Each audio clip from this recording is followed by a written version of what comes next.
T-minus 20 seconds.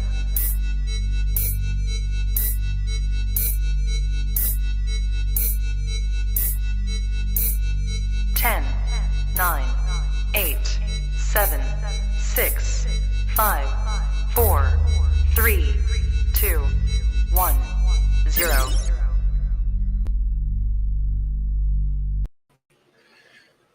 You are now tapped into the coolest reptile podcast in the world. Welcome to Monday's segment, New Breed on the Block series. If this is your first time tapping in, what is good? I'm your boy, MJ.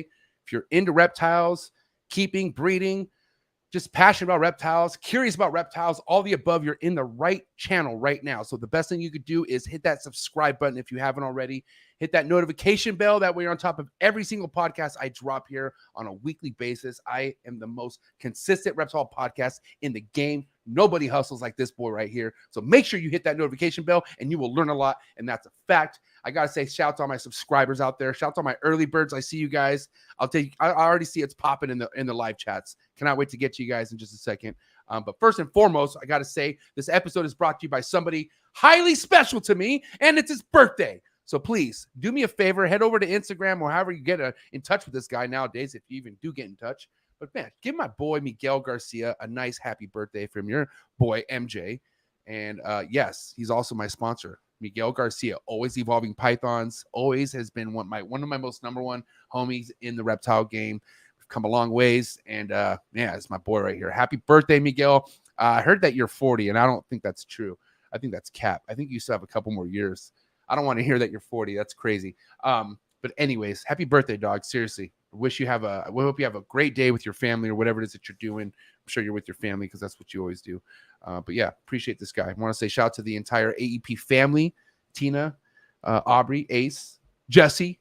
Love all you guys, man. Thank you for your support. And again, please go wish my boy Miguel Garcia a happy birthday.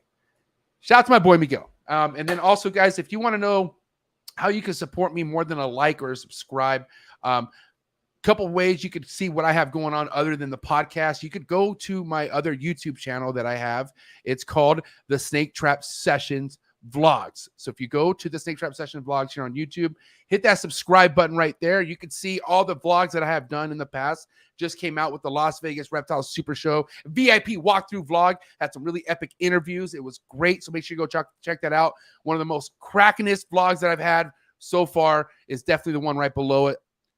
Socrates from RELE Max of Boreals, over 3K views. Shout out to everyone who checked out that episode. That shit is fire for sure.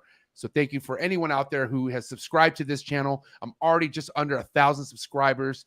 Thank you so much. I'm going to get cracking on this so much. So if you could just please go subscribe to it, it will motivate me to put more content out on this channel because I do travel once a month and I do vlog at some random keeper's house once a month.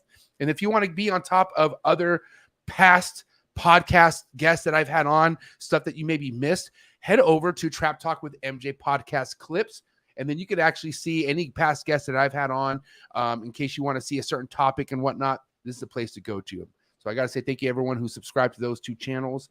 And then I want to say also, shout out to my Patreon members, my trappers. Now, if you want exclusive content, if you just want to be more a part of this podcast, more than what you see here on YouTube, if you want to tap in with all my trappers, be a part of the Discord, and support me. With all that being said, you could go down to the link below and join the Trap Talk Patreon family. Join the family, and then as soon as you join the Patreon family, I send you the link to the Discord. We'll tap you in with over 110 Patreon members. The channel is cracking. The Discord channel is nuts. We have so many different channels in the Discord, things you could sell, things you can buy, just overall things that can help you off with life. Not only just reptile keeping, but we got so many people that do different things in this family. It's nuts. So if you want to be a part of that wave and you want to help me grow, then that's great. Let's go down to the link below, click on the Trap Talk Patreon link, and I want to say thank you to all my Patreon members. I salute you. You guys are my heart, and it's going to be a great episode. Who's ready for Arlington, by the way? God damn, I got to get ready for Arlington this week. I hope you guys are ready. Man, who's here? What's up with the early birds? Early birds cracking? They sure are. Shout out to my boy, Big Mike. Trap Talk Patreon member, the OG Patreon member, 1776 Exotics. Check him out on Instagram. That's my boy. Shout out to Spectro7. What is good? The homie Barber J in the building. Jason Holbrook. See you in about a month, less or so, right? The homie Adler, Serpent Eclipse, Reptiles. What is good? Thanks for tapping in, Adler. Trap Talk Patreon member all day, every day. By the way, Jay's definitely Trap Talk Patreon member all day, every day. The homie Cruz. What is good, homie Cruz? Thanks for tapping in. Wise Guys, what is good? Thanks for tapping in. Eric's More Factory, what is good? Thanks for tapping in. Charmando, that's a sick name. Thanks for tapping in. Runyon Reptiles, what is good? Thanks for tapping in. Trap Talk Patreon member all day, every day. Thank you so much. What is good? Jeremy Bob's Exotics Reptiles. Ricky Bobby in the building. $20 on the super chat. Guys, also, if you got a question, something that you have to just really get out there, if you also want to support me, you can send a super chat, okay? Super chats are highly welcome. Don't be shy with the super chats, especially if you have a question. If you really have a question you want to get out there. Is my screen moving? Am I tripping? Let's get the super chats cracking. Sorry, let me just fix this real quick. Appreciate my boy Ricky Bobby, Trap Talk Patreon member all day, every day. The House of Hiss, what is good? Trap Talk Patreon member all day, every day. Julio Fulio, what is good? Trap Talk Patreon member all day, every day. Exene this. Oh, I'm not even going to try. I'm so sorry. Thanks for tapping in. Deviant Glass, what is good? Trap Talk Patreon member all day, every day. The homie Silver Cash, what is good? Trap Talk Patreon member all day, every day. Damn, look who it is. Focus Cube Habitat. Shout out to the sponsor in the building. They've been killing it. Just did a crazy collab with Justin. Not gonna lie, I'm slightly jealous. But at the end of the day, it's Justin. Of course, he's gonna get top-notch premium service. And not that they don't do that for anyone else, but holy shit, did they really come through and do something spectacular for Canova. If you haven't checked it out, head over to Canova Reptiles YouTube channel and look at the vlog that they did with Focus Cube Habitats. Shit was sick. Yeah, so good job on that, guys. Look who it is. JKJ Reptiles. What is good? Thanks for tapping in, player. Let's see who else is here. Hissy Fitz. What is good? Hissy Fitz, Trap Talk Patreon member all day, every day. Thanks for tapping in. The homie Clutch. What is good? The homie Clutch, Trap Talk Patreon member all day, every day. Gray Family Snakes. What is good? Antonio Gonzalez. What is good? How's fucking retirement? Right, Antonio Gonzalez. He was a football player, right? Am I tripping? Anyways, I'm tripping. PCF Funny Royals. What is good? Thanks for tapping in. And let's go ahead and end it in style. Oh damn! One of my freshest, sick ass Patreon members to just join the family. The homie Nisarg. I hope I said that right. Either way, that name is hard as fuck. Don't fuck with my boy. I lied. We ain't gonna end on him, but I do appreciate you being one of the new Patreon members. Shout out to my boy. I want to say shout out to my homegirl right here, Trap Talk Patreon member, family member, Lily Nagatani Exotics. How's that new Super Dwarf doing, huh? Dude, she's in the Super Dwarf game. That's why we're going to end it with Lily, because she's now in the Super Dwarf game and has one of my very first Super Dwarf hatchlings that I've ever made. So yes, Lily, thank you for being here. Thank you for being here. If you're just tapping in, let's get the likes up because it's going to be an awesome episode. It's been a while, or have I? Okay, hold on. Let's think about this. Have I had a new breeder on the block in this segment that has been about Super Dwarf Retics? I don't think so. I'm pretty sure this is the first time. There's a lot going on right now in the Retic world. A lot. You know, and instead of getting someone who's like super, you know, involved and been there, not that this guy's not involved, but like people who are like the leading front of what's happening, it's good to get someone's insight who's, you know, basically seeing everything that's happening, also growing what they have happening, but basically just getting more information on the Super Dwarf game, because I know Super Dwarf game is something that people are still trying to tap into. It's definitely growing, but, you know, I want to know more about it. So I hope you guys are ready for this episode. My man Lucas has not only been doing big things with his Dwarf and Super Dwarf Retic collections, he's actually new to the podcast game. Okay, so this is like a new breeder on the block / podcaster on the block series tapping in, and it's all going to go down. Hope you guys are ready, but let's get this shit started. It's Monday. New breeder on the block series. My boy Lucas coming right the fuck at you. Let's go. Chee! Good. You ready for do more in the future? Trap Talk podcasts? Yes. Man. Only Trap Talk. Exclusive. Yes. Exclusive. Oh. So stop calling us. Rub the spot, get the club to pop. When I come up with the crop, gotta love it or not. I'm hot from the hop to the rub the spot, get the club to pop. When I come up with the rub the spot, get the club to pop. When I come up with the rub the spot, get the club to pop. When I come up with the rub the spot, get the club to pop. When I come up with everybody, we do it. Everybody, we do it.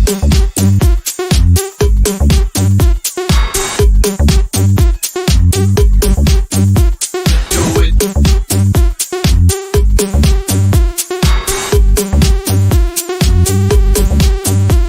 Do it.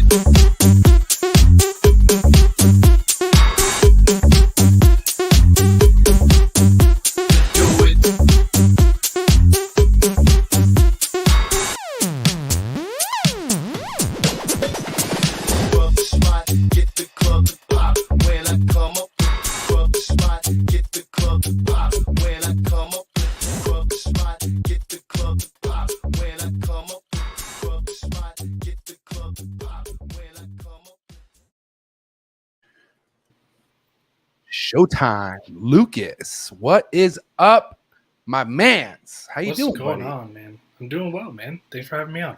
Happy Monday.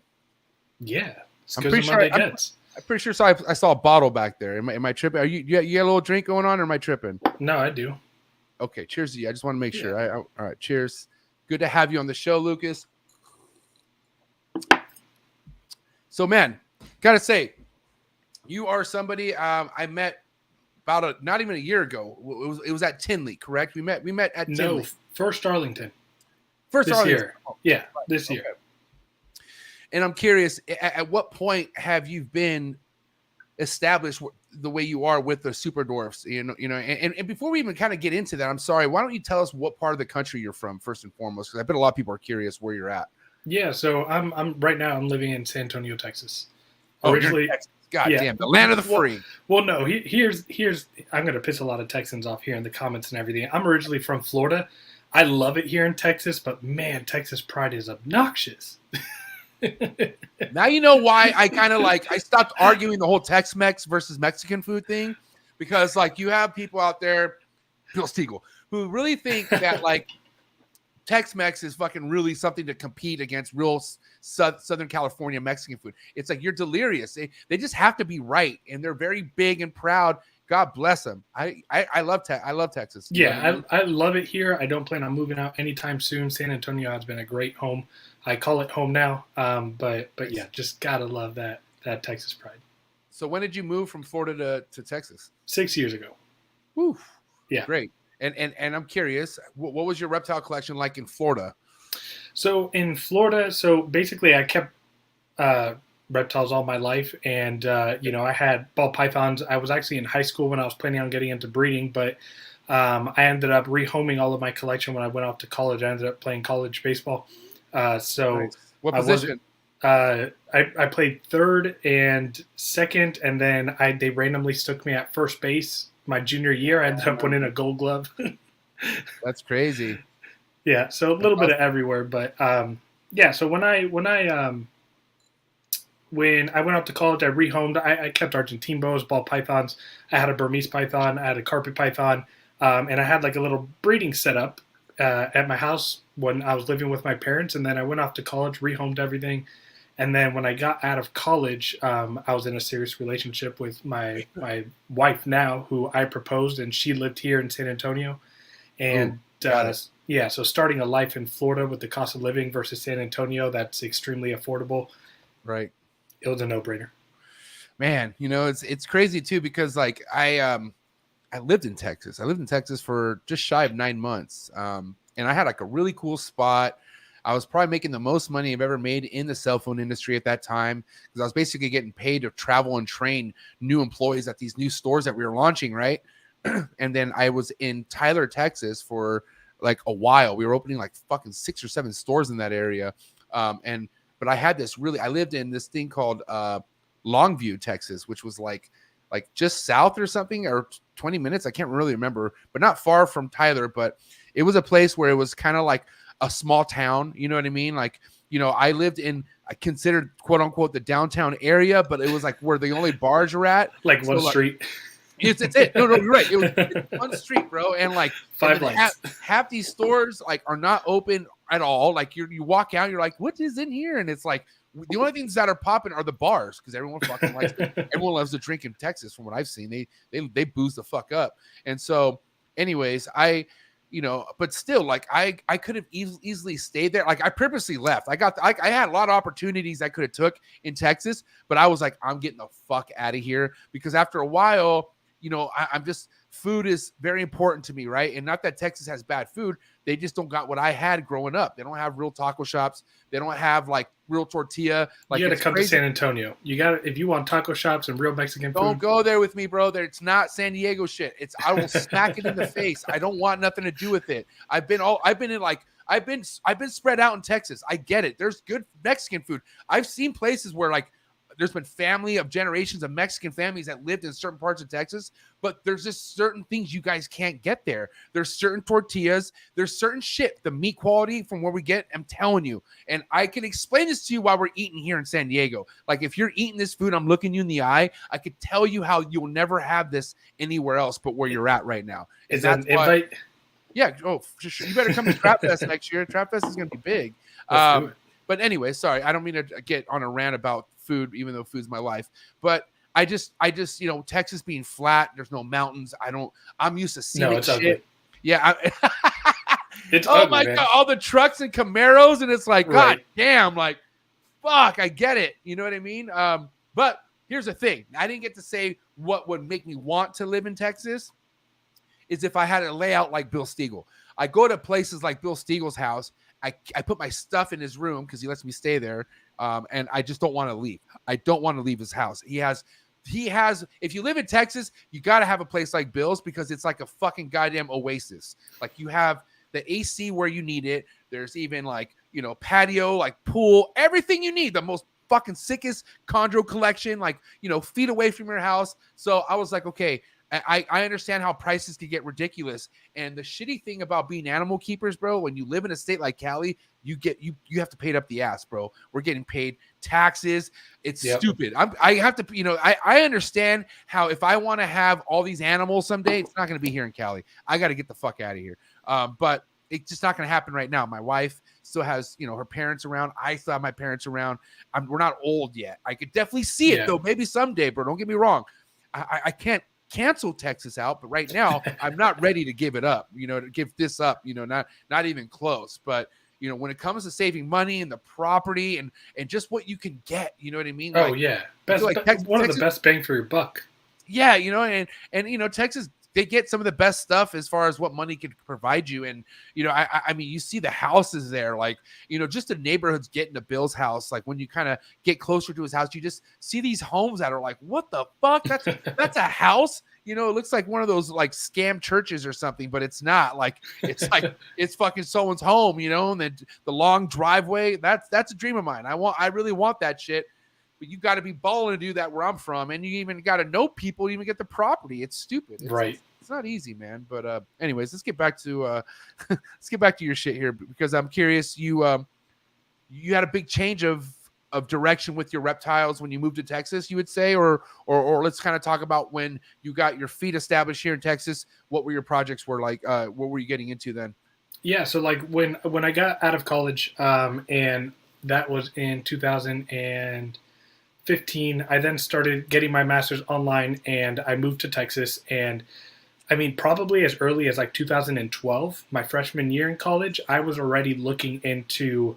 I mean, from the time I was a kid, I was on the old forums, looking at UK forums, snakes.com, all these other things, learning, and I was just obsessed with reticulated pythons. And back in the day, in like 2011, 12, I came across a forum and saw a Honey Island reticulated python. Now it's known as a Madu, and saw that they could be a manageable size. And I kind of had my sights set that when I wanted to get back into owning snakes, I wanted to get a quote-unquote super dwarf retic, and green tree pythons have always and will always be my favorite snake.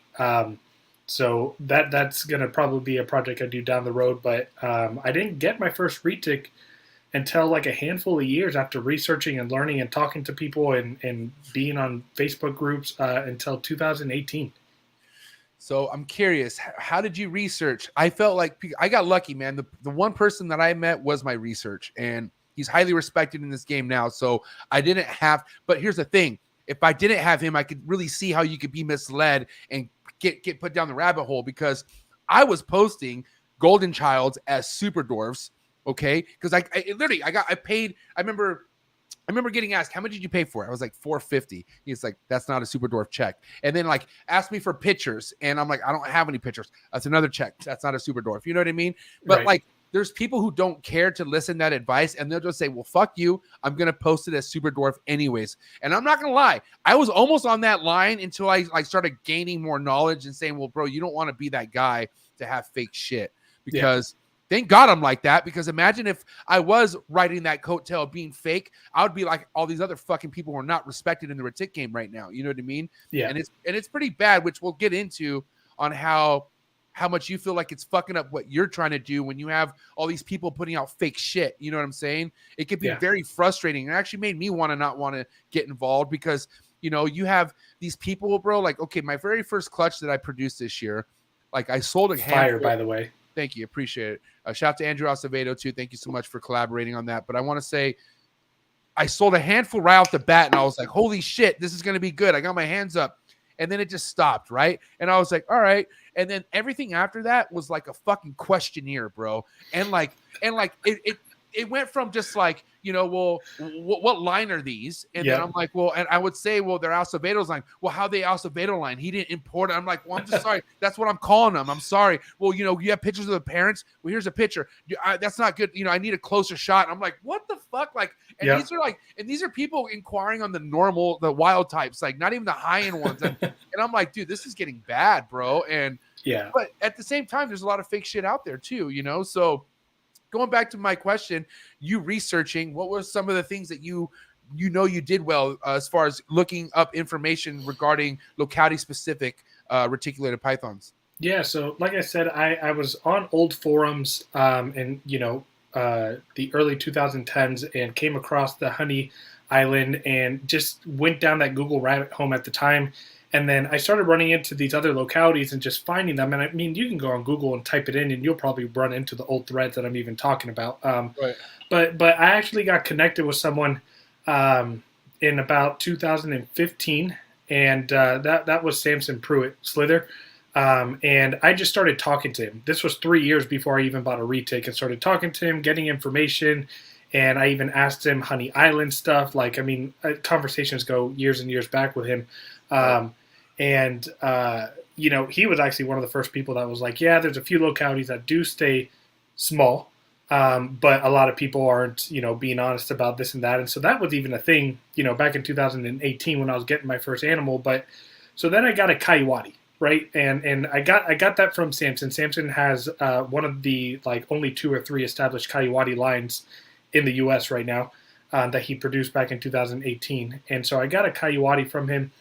And I started then asking about Kalatoas, and so I started hearing about different names in the industry. Obviously, I started talking to Garrett Hartle in 2019, when he was, you know, this was back when he was producing these 5-minute long videos downstairs by himself, holding his cell phone up to his face.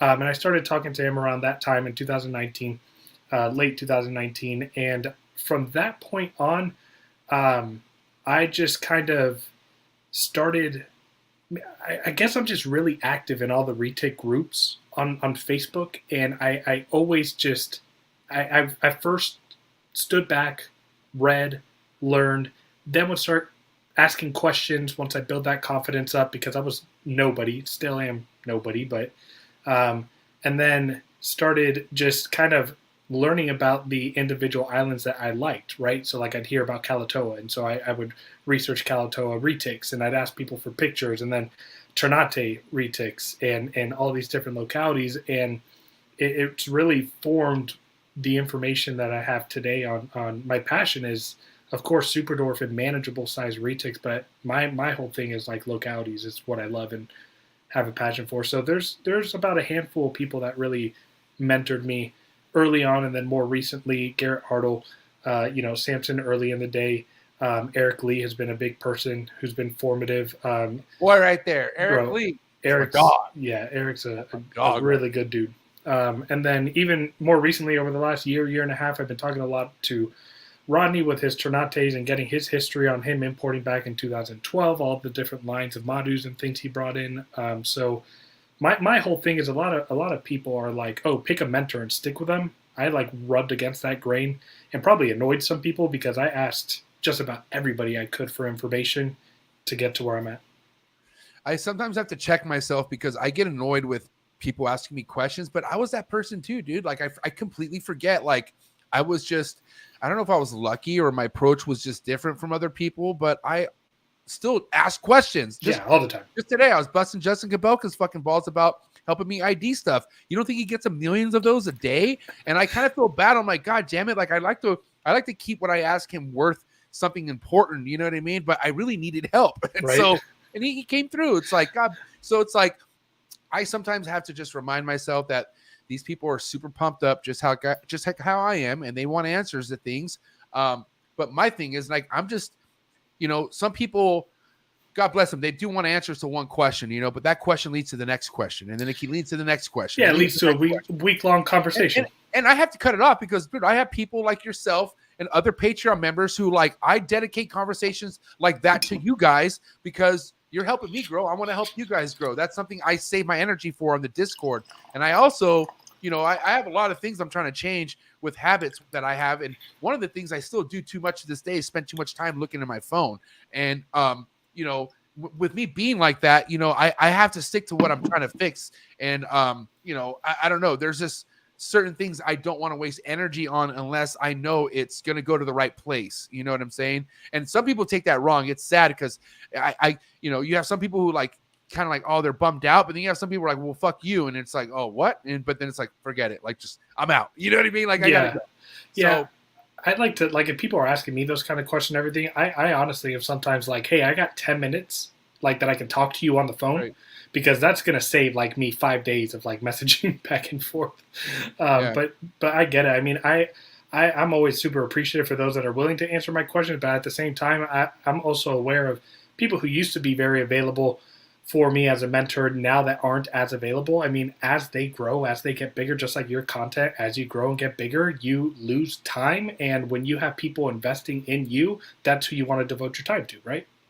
Well, it's kind of like, man, like one thing could just really knock you off track. My ADD is so bad where like one deep conversation could throw me way the fuck off track where now I'm like, God damn it. And like, so if I'm going to do that, I hope it's with somebody who I'm like, yeah, it's fucking with the homie. You know what I mean? And dude, I talk a lot, like on the, like, Stephen Cush, Andrew, there's fucking, we just talked about tacos for 5 minutes. Yeah. We talked about tacos for legit 5 minutes. You know what I'm saying? So like, I'm already on a, like, my wife, God bless her, like, like if she gets off work early and like I'm in the middle of the peak of my work and I'm talking, I look at her and I'm like, babe, there's no way you're gonna get attention right now. Like I'm like up to here. And like, so it's like, how do you think if I tell my wife I have no attention for her, what the fuck you think I'm gonna tell you, fucking Connor? I don't give a fuck, bro. Like I need space, you know what I mean? So but anyways, I one thing I do appreciate that you said is how you don't politic your mentorship. Like you're learning where you learn stuff from. And that's what I did, bro. Trust me.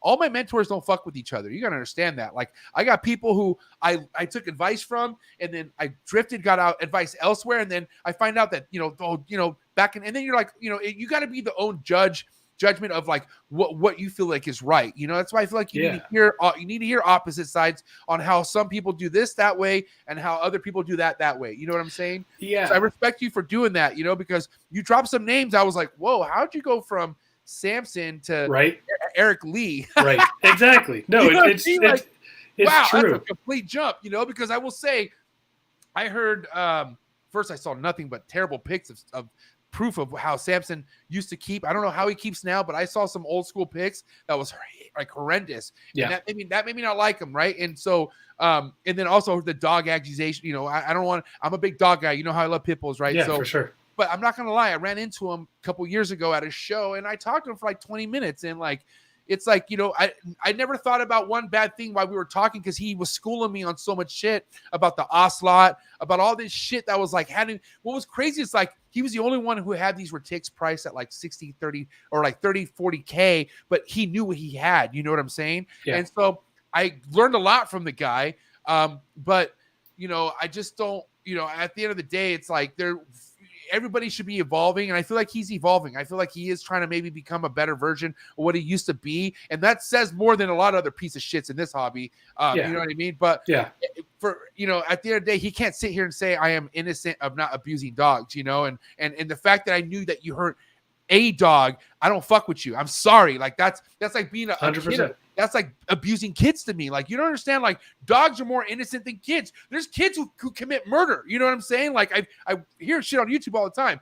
Dogs are the most innocent fucking things that want to be around humans. So if you were to fuck that up I can't say I hate you. God will deal with you, but I have a special feeling about you. And if I get worked up enough, then I will start talking shit. I just don't want to go there. Exactly. Because that leads to what? So that's one subject of why Samson is who he is to me. But then we have posts that I've seen too that piss me off, debating that you could turn any mainland you want into a super dwarf if you want. Yeah. And that's like, what the fuck? Like, why are you trying to convince customers of doing that? Like, what? Like, why? Like, why? Like, there's so much research being put out there right now, so much evidence, and just by you having maybe the fraction of the following you have, you're gonna try to brainwash these motherfuckers into doing the Samson way, which is fucking up the whole super dwarf game, or at least trying to. So that's what I want to talk about, and you know what I mean.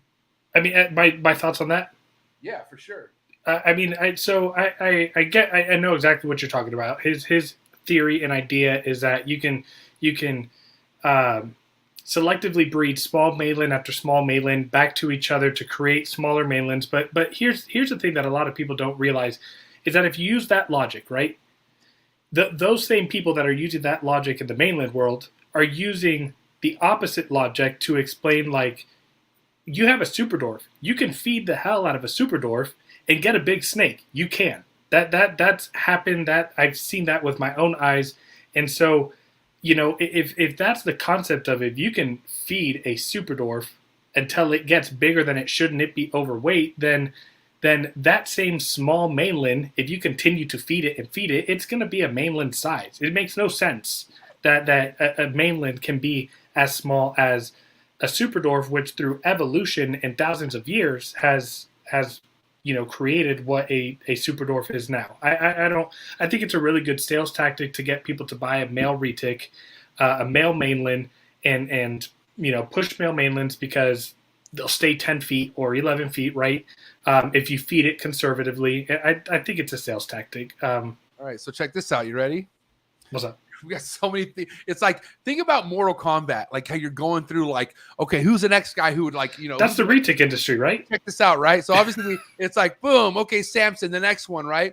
So, and there's nothing against, and I'm not saying who's the bad guy, who's the good guy, nothing at all. Like, you guys out there in the retic world have your own judgment. I'm not even really tapped into the retic world. I go to the Facebook groups and post, and I scroll at a couple things, like, oh god, I'm out of here. You know what I mean? I'm fucking gone. It's scary. It is nuts. You guys are all fucked. But anyways, going back to what I was saying, right? So sales tactics, right? Here now we have Rodney, which, dude, I respect Rodney. He's out there, but so am I. I'm out there. You got people who don't like me because I'm out there, but you got people who love me because I'm out there.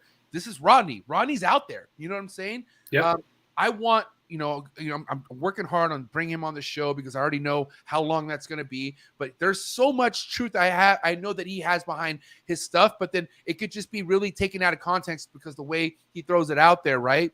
But then his arch enemy, like his enemy, the number one guy he hates the most is Garrett Hartle. He fucking can't stand Garrett. He thinks that's whole thing is basically a sales pitch. Like, it's like that's the pyramid scheme. We had Stephen Cush, who was just on the show, and Stephen Cush was trying to hold back his, who he was trying to make obvious on who he thinks are pyramid schemes, but he really feels like there are people out there who are just trapping motherfuckers in a pyramid scheme, and they're never going to get anywhere. You know what I mean? I feel like Roddy is really hardcore on exposing shit that's not really what it is. You know what I mean? And he doesn't let go.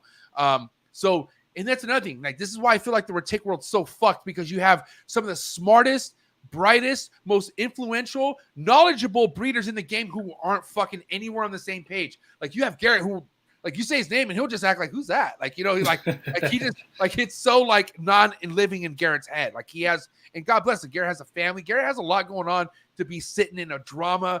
Fucking, like, Garrett's doing his thing. That's why I respect Garrett Hartle. Yeah. Garrett is doing a fucking thing that nobody's done. Like, think about when Barczyk took things to the next level, how much hate he got. Think about, Canova, even Justin, when he once you start blowing up and you want to take things to a whole nother level, people are going to get mad. Yeah, the haters start to come in.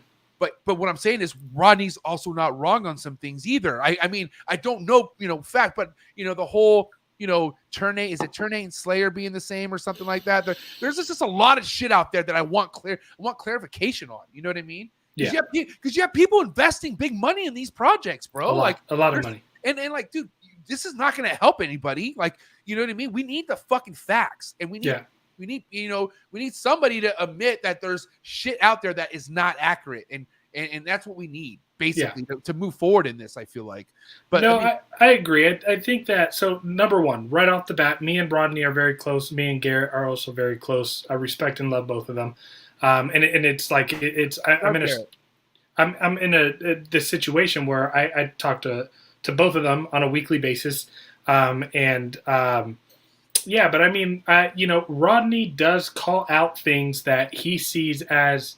I mean, here's the thing: is you have two different views about like size, about locality, and importation information when it comes from Rodney, and then it comes from Garrett. Pricing, all that stuff. But at the end of the day, what I see good coming from both of them is they both just love the animals. Garrett has done a phenomenal job with his branding and growing and blowing up into what he's become. A lot of the information that Garrett puts out, like there's even some things, like if I were to have a conversation with Garrett, there's some things that like fundamentally I don't agree on that same line with. But at the same time, I also can't say that he's wrong, because we have like little to no information on a lot of these localities and animals. And I think what Rodney gets worked up about is when he feels that there's a lot of misinformation being spread out there. And the thing is that what Rodney does is he just comes off as brash and harsh and like a dickhead.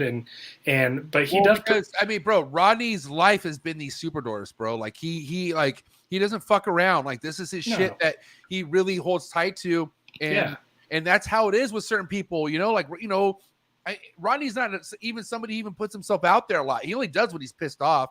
You know what I'm saying? But if Rodney had a goal mindset as far as wanting to do shit like Garrett is doing, he could have easily done that. You know what I mean? Like he could have had a big ass fucking crazy phone, but he's not that keeper. He doesn't care about that shit. He's a different kind of person, but he also wants to hold his legacy as true as possible. And so I know I wouldn't let no one tarnish my legacy, bro. Like, especially if I've always been somebody not fucking with people and all I got is my animals. And then I have this guy who's the biggest guy in the fucking industry, like, mislabeling my shit. Oh, fuck no. Like, we're going to have a problem. Not that Garrett's doing that. Please don't. I'm not saying Garrett's doing that. I'm just saying I understand where his frustration is, but it doesn't get anywhere in a post. It doesn't get anywhere in comment threads. It needs to come to the fucking platform. Or face to face, whatever. It just you need to talk it out. Period. It needs to come to the Trap Talk podcast. Yeah. I totally agree. I feel like that. Rodney has made those comments about Rodney loves and cares about his animal, and he's built a foundation in which he's been representing his animals the same way for a decade, and so for him to get frustrated about if anybody is trying to delegitimize any of his animals, I feel like that's a just and reason for him to be upset. But again, I think at the end of the day, like we said, it's important to just be able to talk to one another and just hash things out. So for anyone out there who's like basically you getting into this in a brand new situation, but yet you have the knowledge behind who's who, how would you advise anyone to purchase a Superdorf or tick nowadays? Like, or we could even talk about what your protocol is. Like, if it comes down to you needing a specific Superdorf, like what are your go-tos? Like, what do you like to do? So, I mean, now that I've been doing it for 4.5, close to 5 years now, I have like a select handful of people that I will look for animals for in terms of what I'm looking for. But in general, so funny you mentioned that. We actually, on the podcast, we just recorded an episode talking about this that's going to release next week. So my protocol. So number one, anybody who won't send me pictures of parents, bye. Done. That's done. Heck. Dude, done. I want that for anything I work with. Yeah, seriously. Like, give me grandma, grandpa. Give me as far back as, and I will ask for that. And that's what I do is I'll say, okay, who produced it? You did great. Let me see the parents. Who produced the parents? Oh, that wasn't you. Who was it? I try to go back 2 to 3 generations as much as I can.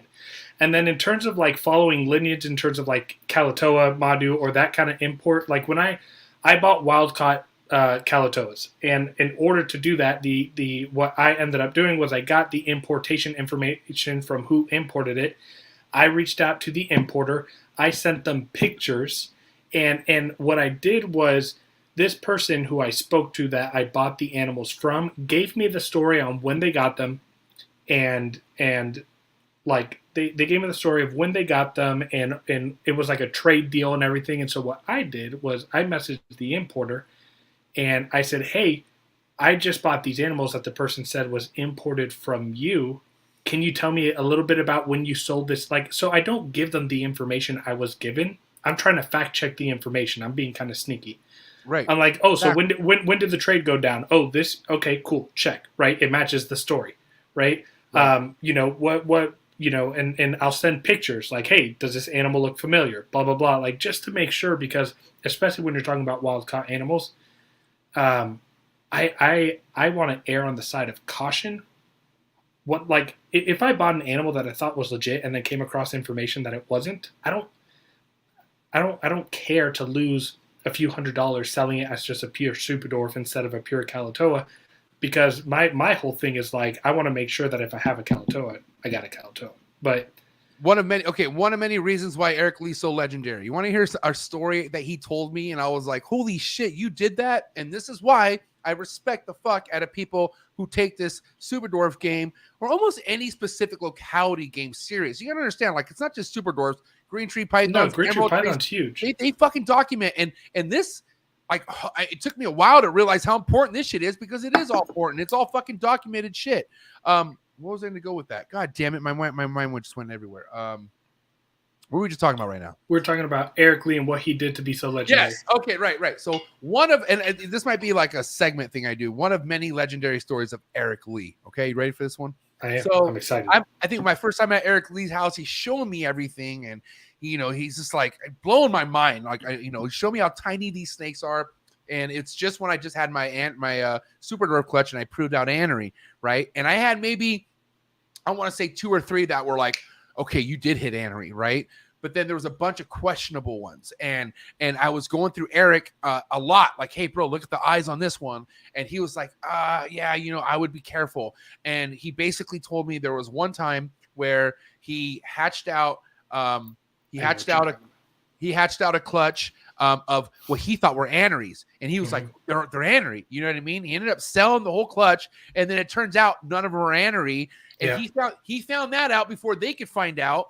And so he went ahead and hit them all up and gave them a refund, or sent what he did was he sent them a visual out of the clutch. Basically, he took care of it. Like, he was like, dude, fuck, he's like, he had records of everyone he sold to, was able to hit him up, and that's fucking legit, bro. No, like, he's amazing, man. He messaged me, and he's like, he was messaging me the pictures of the parents, and he's like, shit, I just realized, like, I just sold, I had a clutch that it was a snow clutch.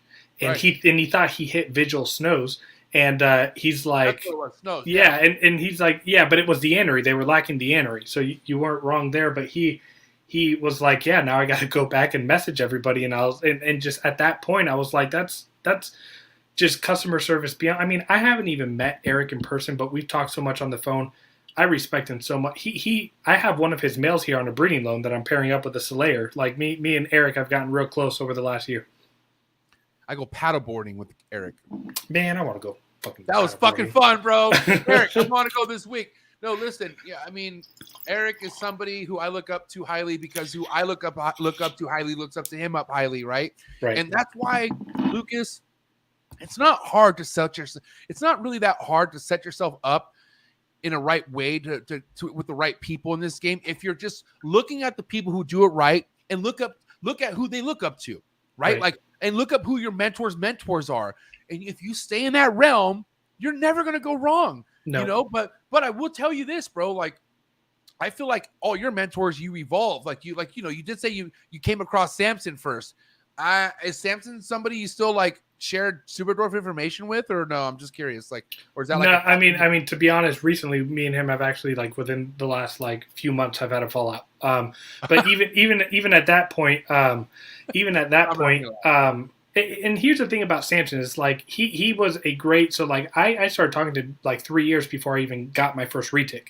And what I used Samson for as far as mentoring was just like the basic understanding of getting these animals to just, live well and be able to breed. And I don't agree with the amount of breeding that he does, right? He breeds a crap ton of retics, and I think there's way too many retics in the world already, like way too many. But at the end of the day, like, the guy turns clutch after clutch after clutch after clutch. And so right there, if you look at that, there's a wealth of knowledge in that. There's a little pot of gold for someone to learn. But then I did start expanding. I went to Garrett. I went to Eric Lee. I went to Aubrey Pruitt. I've gotten real close with Aubrey over the last few months. I even talked to, Dax at DNT Retics. I see him in the comments. Me and him talk back and forth. So I have mentors that I call mentors, but I'm not like I'm not blindly loyal to anybody, because my background's in psychology. I'm a psychotherapist, and I, like, in order to do research and to prove a theory and to know what's what and how to do it, you can't just go to one source. And that's like, how am I supposed to get better than anybody else in the industry if I only do what one or two people say to do? How am I going to, I will never be better. And what I mean by better is like just practice, husbandry, breeding. I will never improve past what they are doing if I only listen to them. I'm so, because listen, I can tell you what, right now in the ball python game, I was only listening to one person. Okay, maybe another person, but like, I didn't want, like, there was so many different avenues where you got fucked in the ball python game a while ago, right? But that's why, like, I was like, well, I want a different mentor in a different game, and then I got into chondros. I met Forrest. And then, obviously Andrew with the super dwarfs, and it just kept leading to more stuff. But then also all these other people had knowledgeable stuff with other stuff. So I just kept learning. Like, the more people that I was like getting help with, but in specific areas, like certain departments, because I will say right now, like, Miguel helped me get the money to where I can now invest into other shit. But that all, like, like, it just kind of came to me, like, just like right now, you're established enough to where if you need a specific snake, you already know who to go to. Yeah. That's how I am. Like, if I need anything, bro, like, I know who the fuck to go to. Yeah. I got a handful of people. And if I branch out from that handful, it'll be very, very, very, like, it'll have to be something that blows my absolute mind. And that's my biggest advice to anyone is, like, of course you want to support a bunch of people in the beginning, but you need to help yourself, and you need to make sure you're fucking spending money with somebody who's literally setting you up for success in the next 2 to 3 years. I fucking do that for anyone I sell a snake with, especially my Patreon members. I tell them, like, what do you have a male? Do you have this? Do you have that? That way I know this female or whatever that they're getting, it's going to make them money, God forbid if it makes it to that point, you know what I'm saying? Which anything can happen.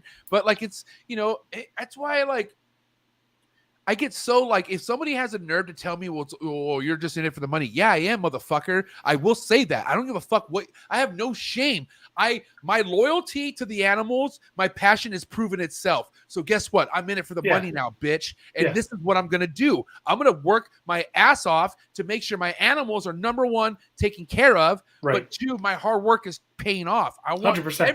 Everyone's hard work should pay off. And you should not be ashamed of that. Yeah, I can't stand people who are like, also too, my biggest tiff with top creators are the ones who aren't top breeders, the ones who can't keep their animals alive. Well, you're not top anything, in my opinion. You're not creating, you're killing. You're top killer. You know what I'm saying? If you're in this, if you're in this and you have a collection that you are investing a lot of money in, it's clearly for income, right? If you're making these big investments, but at the end of the day, like, I would challenge, like, here's the thing is, I agree and have the same point of view. Like, yes, I would love and I am aiming to make a profit off my animals because I have invested thousands and thousands and thousands of dollars on my animals. But I would also challenge anybody who wants to hit me up, come to my place and look at the conditions of my cages any day of the week. Yeah. Like, that's, honestly, like, bro, like, listen, like, it did, having Trap Fest this, I would say, even Trap Fest 2 years ago, I still had over 50 people here. And not one concern was it that, oh my God, am I going to have a mite show or anything? No, fuck that shit. I'm like, no, my biggest concern is who's going to bring mites into my collection. You know what I mean? Right. Like, because, and that's another scary thing too, man. Like, it's ballsy bringing people to your house, bro. Like, it really is. And, not that, bro, I go in my backyard butt naked when I get back from reptile shows. When I get back from reptile shows, I go in my backyard, I strip down, I walk into my house butt naked. Like I'm not bringing anything into my house. I remember being so shell shocked about Jay Brewer's place, Prehistoric Death, that I was like calling friends. I first called Miguel, and he's like, "Oh yeah, you know." I'm like, "What do you mean? Oh yeah? Like, why don't you fucking tell me?" I was so mad at Miguel because he's been there, and like literally when I'm like, you know, I'm just like PTSD, and I'm like, "Bro, what the fuck?" He's like, "Oh yeah, bro, it's pretty bad back there." And so like I hung up on him. I called Adam from Beach Bum. Sorry, I'm just naming people. I just don't give a fuck right now. But you know, Beach Bum Exotics, and he's like, "Bro," he's like, when I first went over to his place, I took friends with me that were in town. I made everyone take their clothes off. Like he literally threw his clothes in the garbage. And guess what? I threw away some really nice fucking Lululemon shorts that day. Like I tossed them in the trash and threw away my clothes and did not bring my clothes into that just because of what I witnessed. Those are $80 shorts, man. Oh my God. Well, my wife gets a fat discount, but still I liked them. They were kind of ripped. I'm not gonna lie. It was done. But like still, like, you know, like for that, like you gotta understand there's people who recklessly don't know they carry certain shit and they go from collection to collection to collection. And that is fucking scary to me, bro. Like, you know, I even have people, I'm trying to establish more help for when I leave instead of just dumping it all on my wife. God bless her. You know, I feel so bad, but she holds it down. You know what I'm saying? But I love that support. I'm trying to convince my wife to come cages. Day by day. That's all I got to say. But now I have a couple little protege mentors that I'm kind of, you know, grooming. And I ask them when they come over, were you around your animals at all this morning? No, I wasn't. Okay, cool. Because if you were, you're changing your shirt or you're fucking like, yeah, bro, there's a whole protocol now. I'm not fucking around because especially with green tree pythons that you keep, man. You don't understand. I read the complete chondro in 2009 and I still don't have my first green tree python. I've read that book probably 100 times over and over. And I've been, man, it's such a, but yeah, man, when it comes to green tree pythons, I think we know more about them and we can keep them. It's a little bit, you know, but at the end of the day, man, if you expose anything to a green tree python or an elbow tree boa, like that's a heart sinking feeling. See, I hope a lot of people hope they realize that I was exposed to my first green tree python by my good friend Mauricio. And he got one as an adult, a female. And I was just like, I couldn't believe it. That's the closest I've ever been to a green tree python. And my friend owned it. And I just remember staring like, oh my fucking God, I can't believe this guy has this, right? And I got into ball pythons and I still would just respectfully love and adore green tree pythons. I never rushed it. And by doing that, when it happened and how it happened so organically, it felt so good, bro. Yeah. So anyone out there who's like, dude, I've been obsessed with green trees and just haven't done it yet. Dude, once it happens, it's going to be I'm waiting. It's going to be like losing my virginity all over again. Whoa. Hell yeah. Because listen, at the end of the day, it's something that will make you sit Indian style and look. You'll like sit there and look at it for a long time, bro. I will never forget back in the day, right here, Mimi, my very first conjure right here. My wife bought me this for Christmas, bro. Our first Christmas. I'll never believe it. I was like, dude, I'm marrying this chick. Yo, she's the MVP. Oh my God. I couldn't believe. I was like, I am marrying this chick. So she bought this. We bought this snake. And obviously I'm like, oh, I need a daylight. I need a black light. I need a red light. Kept it completely fucking wrong.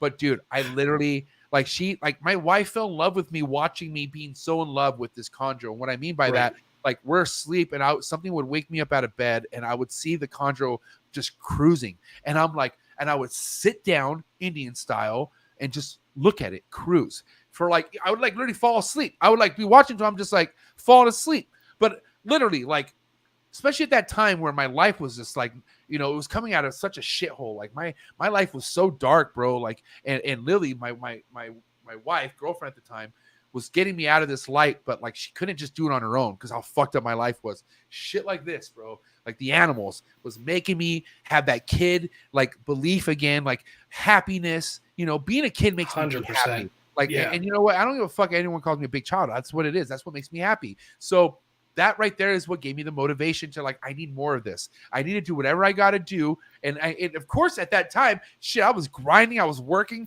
I never said to myself, I need to do this full time. I was like, I need to work however many hours I need to work to keep buying this shit. Because I am obsessed. This is what I want. This is that right there. So I plan to get my PhD down the road when I do. And I have a thesis that I already like am thinking in my mind. But I want to get brain images of like, getting old brain images of people that are doing cocaine and then getting brain images of people looking at snake photos because I 100%. It's the dopamine in the brain and the same regions in the brain, I think, are lighting up because like, I mean, how many people do you know buy one snake and stop? It's not, it doesn't, unless they're just terrible at it. But right. even then, like they still have like 5-6 snakes before they find out that they suck at it. You know what I mean?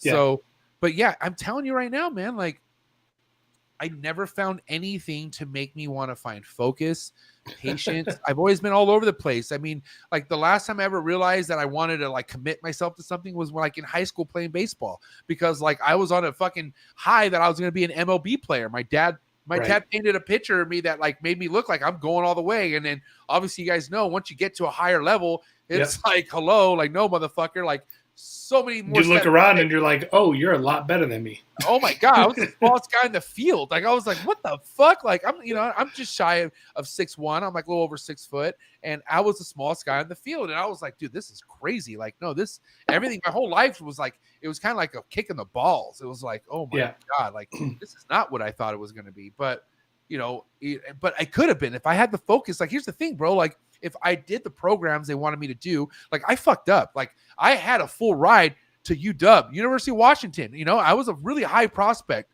I was good. I just needed more development. I had to gain muscle. I had to get bigger, and I just didn't have that work ethic for whatever reason. I just couldn't figure it out, and I got hurt. Things just happen, right? But same with this fucking snake shit, bro. You gotta understand. I do this for a full-time living now. Okay. Yeah. Like this, and mad respect, man. I never thought that was gonna happen like for like at least another like 12, like in my late 40s. But how things laid out, how I believed in myself, how my wife believed in me, because this wouldn't have been happening without my wife. Like this, I had to get my wife on board, bro. My wife was on board, and there was times where she wanted to jump ship. Oh my God, she wanted to. There was times where she's like, "Yo, motherfucker, I think you need to just stop." And I wrote a 5-page business proposal to my wife to get her permission to breed Superdwarf retics, man. No lie. I still got it on my desktop right now, like a whole business proposal on expenses, cost, all this stuff, man. That's how committed I was. And I mean, like you mentioned like the whole baseball thing and you just weren't focused, but clearly you're on point right now, which is why you're growing and rebranding and expanding and killing it. I mean, once you find that thing that you love, you go.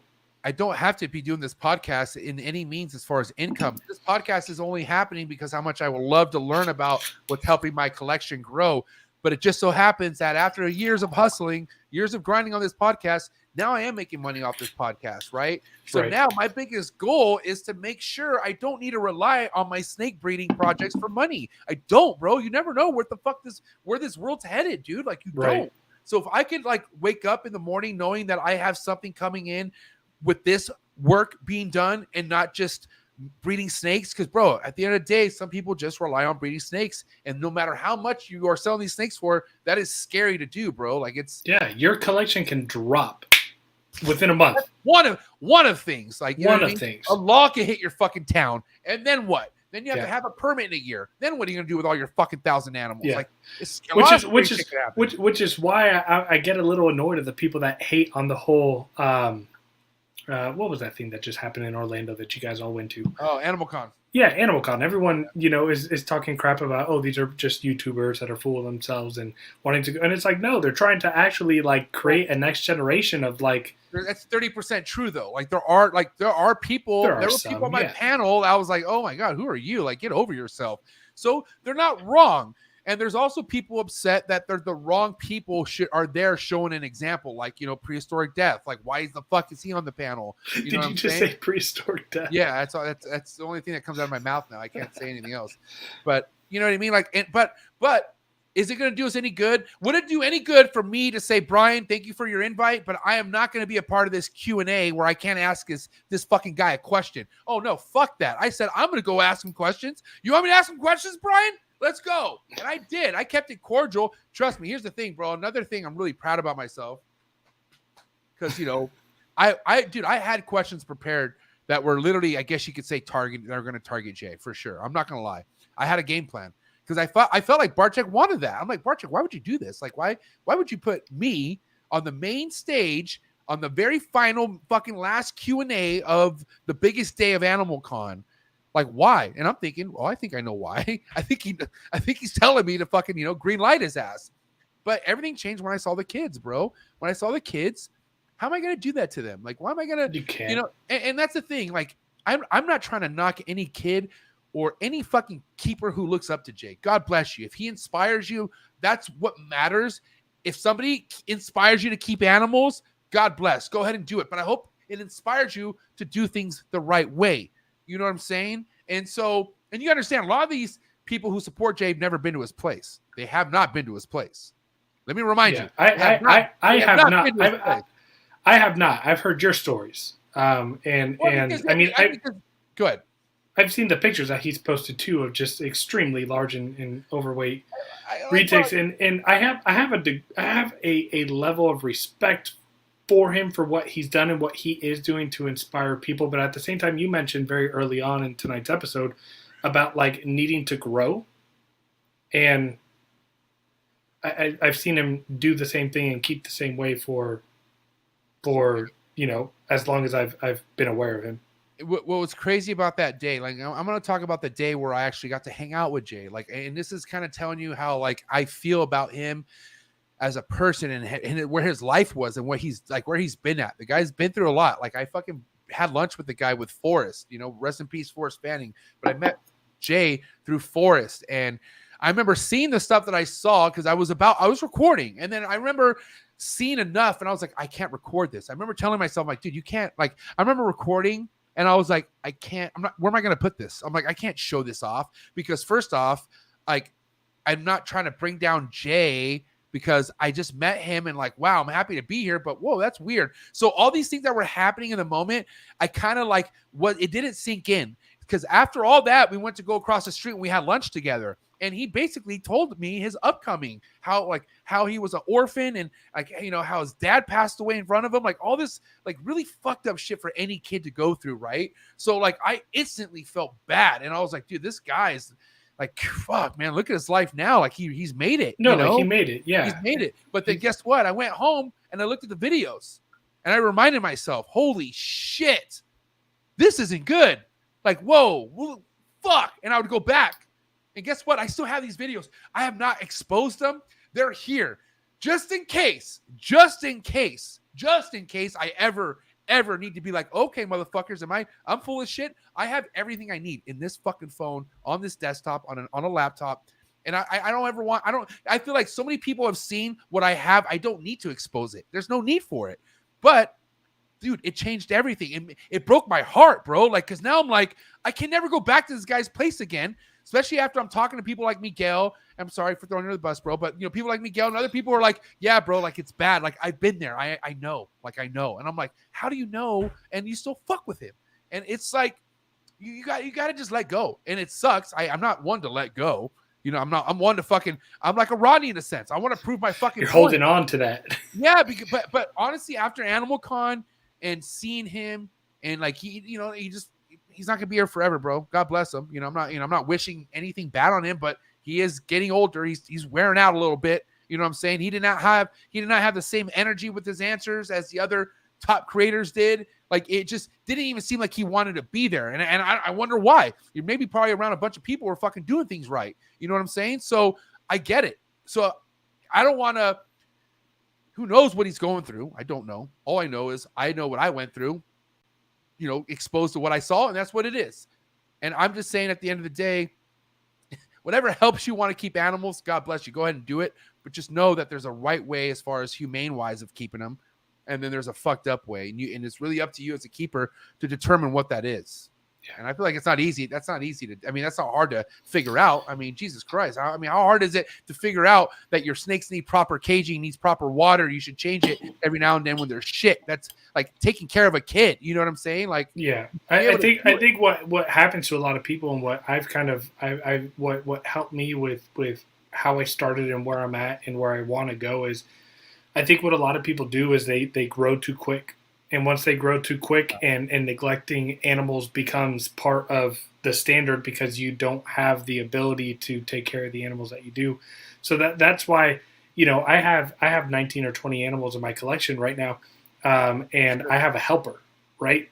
And I don't really, I'm out there maybe fishing for one more animal, two more animals, but I'm at where I need to be because I have a helper helping me. Because if he stopped helping me, I wouldn't, you know, me doing it by myself with a full-time job working 50 hours a week as a therapist and got a 19-month-old and a wife and a life other than these animals, it would get to the point where, you know, if I get to a place where I can't change my snake's water at the maximum at the third day, right? Like you have too many animals, right? Third or fourth day, I think at that point, if you can't clean your snake's enclosure on paper more than once a week, maybe you have too many animals. And you know what's crazy is like this water thing is like what like the most like the person who's probably doing, you know, something that's should be done better is the water changes, right? But then there's things that are way worse. Like for instance, okay, your retic just shoved its face to fucking smithereens. You should probably treat it. You should probably do something. But no, you leave it, okay? I saw shit with no faces. Let me just tell you that. Have you ever seen a snake with no face? Have you? I'm dead serious, Lucas. Have you ever seen a snake with no face? I mean, I've seen some pretty bad pushes, but not no face. I mean, I'm talking some Beetlejuice shit, bro. I'm talking about just the eyes. It's fucked up. And like, it's something where it's like cured over. Like, it's like that forever. You know what I mean? It's like, what the fuck? What are you doing with this thing? Like, you know what I mean? But I'm talking a rack full of these things, bro. Like, it's horrendous. You gotta understand, this is years ago too. I don't know what the fuck it's like. I don't think it's any better, to be honest. But I mean, I'm just telling you what I saw, and that's why do you think I don't have mainlands no more? I mean, I probably could have kept a couple, but I was like, I don't have what I need to fucking make these things worth having. I've got to get rid of them. I'm not going to be that asshole. No way. Fuck that shit. And I will say, bro, mainlands are not easy to keep. Not even super dwarfs. Retics in general, a pain in the ass. A lot of work, a lot of pissing, a lot of shitting, a lot of fucking pissing and shitting and pissing back and forth. It's fucking nuts. It's not for the lazy keeper. It's not. No, it's not. And I mean, a lot of people like to talk about like indigos, for example. They shit like 3-4 times a week. And they're like, oh, you constantly have to clean, you have to do this, you have to do that. And I'm like, it's really not much different with retics because when they pee 2 gallons and their paper or their bedding is drenched, right? Yeah. Like it's really not that big of a difference, other than one's poop and one's pee. But yeah, no, retics are. I always tell people like, and you might disagree with this. People might disagree with this, but a lot of people say like, oh, before you keep a retic, you need to have a ball python or a boa, or a retic is not a good first pet snake. And I disagree with that statement. I think whatever snake you love, let that be your first pet snake, but make sure you're just fully informed before you just dive in. Don't go do that impulse buy at a show and be like, oh, this retic's really pretty, let me go buy this, right? Make sure that you're fully informed of what you're getting into, because retics, like, I was out of keeping snakes for 6 years, and when I did keep snakes, I was a kid and a teenager, and then I became an adult, and I got married, and, like, adulthood happened pretty quick, and then I'm like, oh, I'm going to jump back into snakes. I'm going to go for the snake that I really, really want, and that's a super dwarf retic. So I'm gonna have to unfortunately shit all over this right now, Lucas. Go for it. I love it because we're talking about a snake. Like we're talking a first time snake for the first time keeper, right? And we're talking about a snake, male or female, regardless what it is. Okay, we're talking about a snake that could get potentially, let's say, the smallest super dwarf size, 6.5 feet, 7 feet, right? Yep. You feed that thing wrong. There's no going back. Okay. What I mean by that, okay, there's a mistake where like, hey guys, you want to see my super dwarf? And it's like, you're not paying attention. You're stupid, bro. Which, bro, it happens. It's happened to me. Okay. You get bit by that fucking thing and it wraps you. You don't know what to do. You panic. You tear it off. Bro, it is a bad, bad day. No, it is. Okay, now think about that for the most fucking softest, pussiest motherfucker who's ever had a pet. Like somebody who's like, oh my god, it stays small. Yeah, Connor, it stays small. Go ahead and get it. Like, you know what I mean? If they do that with the ball python, you're not gonna die. You're gonna get bit. But bro, you can't sit here and say a super dwarf is a first time keeper's pet. I highly disagree with that. So I highly disagree with that. Can I? I'm a respond to that. And here's the thing: is like you are right in that train of thought. Like having a retic is not for someone who is. I like retics. Let me go on a Facebook group. Let me look at all the different pretty options. Or just reptiles. Because think about it, there's people like, hey, I like snakes. Let me look up snakes. Yeah, exactly. What is this? Like before they can even get to a rosy boa or a corn snake or something so like, innocent. Not that a super dwarf is innocent, bro. Yeah. Here's the thing: any snake can bite you. You're gonna get bit. You know what I'm saying? 100%. But do you want to be a first time keeper getting bit? Do you want your first bite to be a super dwarf or tick bite? And what I mean by that, it may not bite you as a hatchling. You may get through all the way to adulthood, and then something happens. I've had the proof of that. I've had my fucking little puppy dog with ticks, then all of a sudden smell a piece of fucking pheromones, and next thing you know, it's putting holes in itself. Yeah. Are you ready for that first time keeper? No, dude. I wasn't ready for that. It was a shocking thing, bro. I like I said, I don't disagree with the concept of like a retic is not a good first pet snake at all, because it can really go both ways. But I guess where I come from in a sense is like, I guess I'm not speaking to the 18-year-old. I'm more about speaking towards the adult who is possibly more responsible in regards of like, oh, bro, having mentorship. Like here's what I don't like about the idea that like this person wants a retic. I just don't like the idea that like they have to go out and buy another animal that they don't want. That's like me saying that like you need to own a corgi before you can get a pit bull. Bro, what? I'm saying even adults shouldn't start with the retic, super dwarf retic. I was an adult. I was 32 years old. No, I was, bro. I'm telling you, the girl, I don't want to, get specifics. There was a girl who died in some guy's collection with a 7.5 foot super dwarf around her neck. And she knew it was aggressive and still didn't give a fuck. And she died dead. You know what I'm saying? Yeah. And I'm smiling right now only because I read Nathan's comment in the thread. I want to smack him right now. I'm just like, bro, like I'm saying, like, it's not even about, like, honestly, bro, probably a kid will do better than an adult. You know what I'm saying? Because I respect some of the guys I respect the most in this game are like 22, 23 years old, but they've been doing it since they were 14. They're the ones that are against free handling fucking venomous snakes, like literally look down on that shit, and they should. And many other things that are just really bad habits, okay? Like in this game. And listen, I'm only passionately saying this because I don't want somebody to have the wrong fucking experience. Something that can get them out of the game forever. Like, hey, listen, at least when I got rid of my mainlands, I had other experience with shit I really loved. So it wasn't like I only had mainlands and I'm out now. Now that I got rid of them, I have nothing. No, bro, like I stayed in my lane. And this is why people there's people in the retic game I highly respect. Like, holy shit. Like Audrey Pruitt, that guy's a fucking gangster. Matt Bowers, gangster as fuck. Like, there's big retic keepers out there that I fucking salute. Dylan from D's Balls and Exotics. Like, I went to his place, immaculate, like clean. I was like, dude, this. I know you didn't just clean before I got here. And mainland breeders and keepers are a whole different monster. I have only one mainland in my collection. She's not even my longest snake, but she's about 60 pounds. And I mean, she's like 12 feet, 16 pounds, and she's a beast to move around compared to my super dwarfs that I keep. When I got her, I was like, whoa, like this is way different. Right. And listen, this isn't to discourage anyone who's actually in the retic game. I'm just saying, if you're into something like this, like there's people who are into a dog breed who get training. They do all the right things to make sure this dog is where it's at. And that's what I'm saying. You should do. You should handle that snake. You should hook train it. You should fucking know when it's like, okay, its body's checking, like leave it alone. Like you have to be smarter than the snake. And it's funny, like these retics are actually stupid.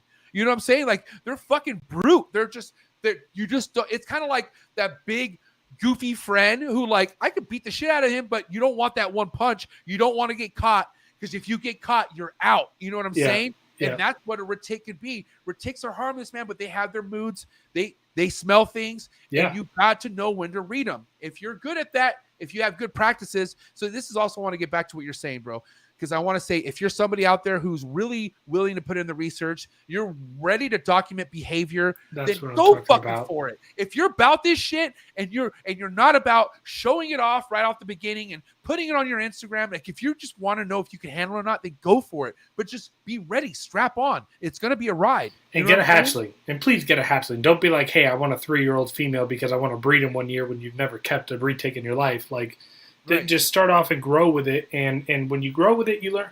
That was my first experience with the retic. And I guess that's why I speak so strongly about that, because, Ricky Bobby SRT just made a comment about retic as a first snake. Bobby. Shout to Patreon member. He just made a comment about, like, it works for some people, not most people, and that's 100% right. Like, that you're 100% right. So, like, yeah, I guess in theory, as a retic being a first pet snake, like, doesn't work for most people. But I guess what I'm trying to say here is, like, if you do want a retic and you've never owned a snake, do your due diligence and just do all the research you can. Go handle one. Go talk to someone who has them. Go to shows, and get a baby. Like, get a hatchling and grow with it, and then Get a baby with anything. Like, I mean, like even anything. With the ball python, even with a green tree python, you're gonna recommend a neonate, a 2-month-old.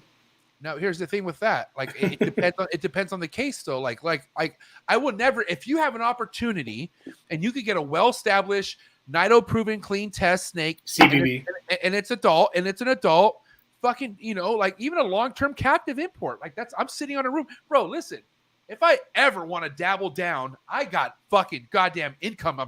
I got shit that I would sell for a lot, and they're imports, right? But it takes time for that. No, fuck no. Get real. Don't fuck with me, Lucas. No, but listen, it all matters of the situation. It matters who you're getting it from. Like, bro, there's people, like, look at you know who Garrick, the House of Blues is? I'm sure you know who he is. Yeah. So Garrick, bro, like a guy who was basically nobody in the fucking Chondro game, was able to acquire a group of snakes from a legendary breeder named Ed Bradley, okay, which basically Chronos legendary, the legacy of Chronos came from Ed Bradley, which Garrett, like, not that it was easy. Garrett had to fucking make that shit happen. But for him to turn those snakes down, he would have never, if he would have turned those down, he wouldn't be where he's at. So I'm not here to say, I mean, even in the Super Dwarf game, bro, like, if you have an opportunity and you feel right in here, like, if it feels good in here, fuck anything I'm saying, fuck what he's saying. Go with what your heart says. God bless where that's going to take you. But I'm just saying, go with what your heart says, because you have people out there who were able to take advantage of opportunities that fucking, like, dude, Garrett just bought a house in LA. You know how hard it is to buy a house in LA? Like, this motherfucker off Chondros. Are you kidding me? I can't just say it was all fully off Chondros, but I know he made fucking $200K off one clutch last year. Okay. That's mind-blowing. Fuck. Get the fuck out of here. So that's Ocelot status with the Super Dwarf stuff, bro. It's dummy retarded, but that's what I'm saying. You can't really take anyone else's situation to heart but your own. You got to look at what your position is. You got to understand how many people are telling me, like, why are you breeding ball pythons in 2017 or what? But I'm like, why not? Why not? Right? Yeah. Why not? But now on the end of the spectrum, now everyone's asking me in other specific games how to get into the ball python game. And it's funny how that works. You just got to stay down with what you love. You know what I mean? And I knew even if the ball python game was saturated and it went where it went, I'm breeding cool shit. I'm still, fuck it. If it's $300-$400, I don't care. It's still cool. Like, I feel the same way in the Super Dwarf community, because here's the thing: is you got Garrett leading the way, producing every single morph combo out there, and you have, and at the end of the day, it's like, if you want to be a new Super Dwarf breeder and you want to go, like, just find what you absolutely love. I get messages all the time of like, hey, I just bought this Super Dwarf. What should I breed to it? And I'm like, God, I don't know. What do you like? Like, I would breed it to this, but do you like this? Like, I don't. And so at the end of the day, it's find what you love and have a passion for. And I'm a big believer of, like, if you're gonna make it in this industry, it's not gonna be. I mean, obviously, it's gonna be because of the animals that you produce, but also you got to tell the story of your love and passion for the animals to make a name for yourself and be respected and if you love the animals and you love the projects that you're doing, then people are going to see that and they're going to start to like the projects that you're doing. And so like, don't just go off of what people say, but like have a true love of what you want to see and do that. And that's why I go with localities. Like a lot of people tell me like, hey, it's a really smart business idea to go into locality retakes. And I'm like, is it? Like, is it though? Because like we're really limited. I can't import anything else. Like there's only two. But if you get your hands on it, then it does make sense in a way. But if you could actually get your hands on, here's the thing. This is another reason why I was like, fuck the Super Dwarf game. What I want to be in, it's like you said, it's really limited. It's super hard. Like if you really want pure shit, man, not only you're going to pay out the ass, but like you're on a wait list. Like it's not going to be fucking easy. You know, it's damn near impossible. But this is why if I have Super Dwarf, I'm only going to have Super Dwarf. I'm not going to have any dwarf shit. I don't want anything that's going to take away the whole. It's already labeled. As much as you want to call it a marketing scheme or not, it's out there. Super Dwarf is a label. It's what it is. I know people hate it, but like, bro, like I'm very like I'm. You know, if you know, I got a really cool ass 60% Super Dwarf Golden Child, like actual, like it's actually Super Dwarf this time, yay! But it's also like 6% jam pay or something, right? Little jam sauce. I didn't get that. I'm not writing down the card. What the fuck do I care about that for? Like, I just want the Super Dwarf shit. That's all that matters to me. 100%. And I agree. I mean, here's where like the dwarf stuff, because like what I guess my purpose and my goal of what I'm doing is I'm a locality enthusiast, and what I'm trying to ultimately do at the end of the day is make manageable size and also small retics. And so I do have like, I have Southern Mindanao, Philippines that are like a medium sized locality. I have Salayer, I have Japea that are medium sized localities. I have Ternate that are medium sized localities. And so what I want to do is everyone that's working with the Super Dwarf stuff, a lot of these morph crosses and everything that they're doing they look similar. And so I want to introduce these other localities, enhance them, and then start to shrink them down. Okay, so I'm about to be a huge hypocrite. You ready for this? And this is what makes me mad. This is what makes me like, I'm like you right now. Fuck the whole labeling, okay? Because these goddamn Ternates and these Slayers, like, oh my God, they're sexy. So fucking hot. They're sexy. Like, you know what I mean? So if I could like, you know, and there are small versions of those. Like there are smaller versions, but they're not hard. I mean, they're not easy to get either. You know what I'm saying? No, I have a 3.5-year-old Ternate female that's dude, like the Halmaheras. That's my favorite. I got a pair of babies right now. They're evil, but they're beautiful. I love. Is that their trait that they're all pretty mean? I heard. Well, we only have one wild caught pair in the U.S., and so those wild caught pairs are assholes. So that came from Rodney, obviously, right? Yeah, because everything Rodney has are assholes. All Rodney snakes right. Are what I've seen. I mean, he tells me that, but he has sent me Ternates, and he's like, "Hey, these animals are assholes," and I get them, and they're great. Right. Okay, so let's kind of talk about how you're building your foundation as of right now, because the first locality snake you got was a Madu, you said, right? Or no? I forget. No, so it's a Kayuwadi. Okay, okay. Okay. So she actually just produced her first clutch for me, and she was the first retic I ever got. So that was like a very big moment for me. I have eggs incubating right now, pure Kayuwadis. How many eggs did she give you? Bro, 25. Wow. And they're all, who's that? Is that you sharing that? Yeah, it's me sharing it. Yeah, that's her. She's beautiful. She's my girl. Dude, so that was 25 eggs, and they're all doing good? All 25 are legit? So here's the thing. 25 eggs, and when I first candled them, when I pooled them, about 3 to 5 of them were, you know when you candle an egg and it's like completely hollow and green? Yeah.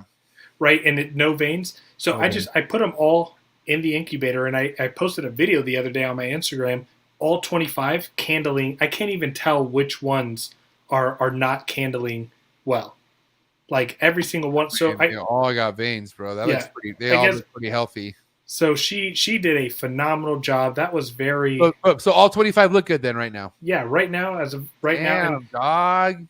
I did a partnership with a grassroots reptile, Theron Lance. He sent me a male Kayuwadi, and so we're looking forward to it. We might hit Anery Kayuwadis. It's a long story. I won't go into it, but we might be publicly showing the first Anery Kayuwadis out there.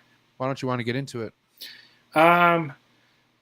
I mean, just because it's long, but long story short, Samson, who produced the animals that Theron had and that I had, he came up to me and was like, hey, I did produce one single anery coyote from a clutch of only 3 eggs. And I was like, do you have pictures? He's like, no. And so in the back of my mind, I'm like, I'm just going to take it for what it is. But then Brian Farley with the Reptile Revival, he bred a sister to my coyote female to an 87.5% Kalatoa Platinum anery and produced visual anery animals. So meaning that his female is in fact 100% het anery. And let me just say, bro, anery is the truth. I fucking love anery. Like anery changes it changes everything. It really does. And I got to say, the fact that I have anery going on in the projects makes me even more like I don't need to do much. Like there's so much going on out there. Don't get me wrong, but my goal is to make the sickest thing as small as possible. That's right. That's all I want right now. You know what I mean? But that doesn't mean, because you understand, my female, that's my foundation, is a 50%. She's a big bitch. She's 10.5 feet. She's a big girl. And like Andrew's, so the sister, Andrew produced that snake. The sister to that snake is half the size, right? So it's not like they're all going to be that big. She just happens to be a big girl. I fed her big. I was like, had the best dieting program. I was feeding this girl a lot, because if I didn't, she shoved her face to smithereens. Like she's one of those retics to where you have to feed her you have to fucking pound her to get her to stop fucking shoving her face. And that's what I had to do to her until I put her in an 8x3, where now she doesn't do that, right? So, but what I'm saying is, I still have a foundation of 50%. So I could still easily throw a tarnate or a fucking or ternate. That, what do you call it? I mean, you can call it, a lot of people just call them ternate, but ternate. Ternate, that's just hard. So I could still, here's the thing. I'm not opposed to it. By the way, hope you're listening to this. Anyone in Texas, vending at Arlington, I'm not opposed to adding a Halmahera or a ternate or a fucking sick ass, what's another one? Slayer. Oh my God, Slayers are fucking sick. Well, okay, let's talk about the argument of Slayer and Ternates being the same. Is it those two that are being considered the same, or is it Halmahera and Slayer? Which one is it? I forget. No. So I think what you're actually referring to is, I think a lot of people are talking about like the major differences between the superdwarfs like Kalatoa, Madu, and because like Slayer is like way over here. It's a big island, and then you have like the south of it, you have the Kalatoa, the Madu, and the Coyote, and then way the hell over east in the Maluku area, you have Halmaheras and Ternates. But I think a big debate right now is the idea that like Karampas are significantly different than Kalatoas and Madus when they're like this close to each other. Wow. Those are all the 3 superdwarfs, the main superdwarfs that we know. And so, there's a lot of arguments about like, is Karampa the smallest superdwarf locality? I don't think we have enough data. I know that I, again, love Garrett, respect his work and his opinions.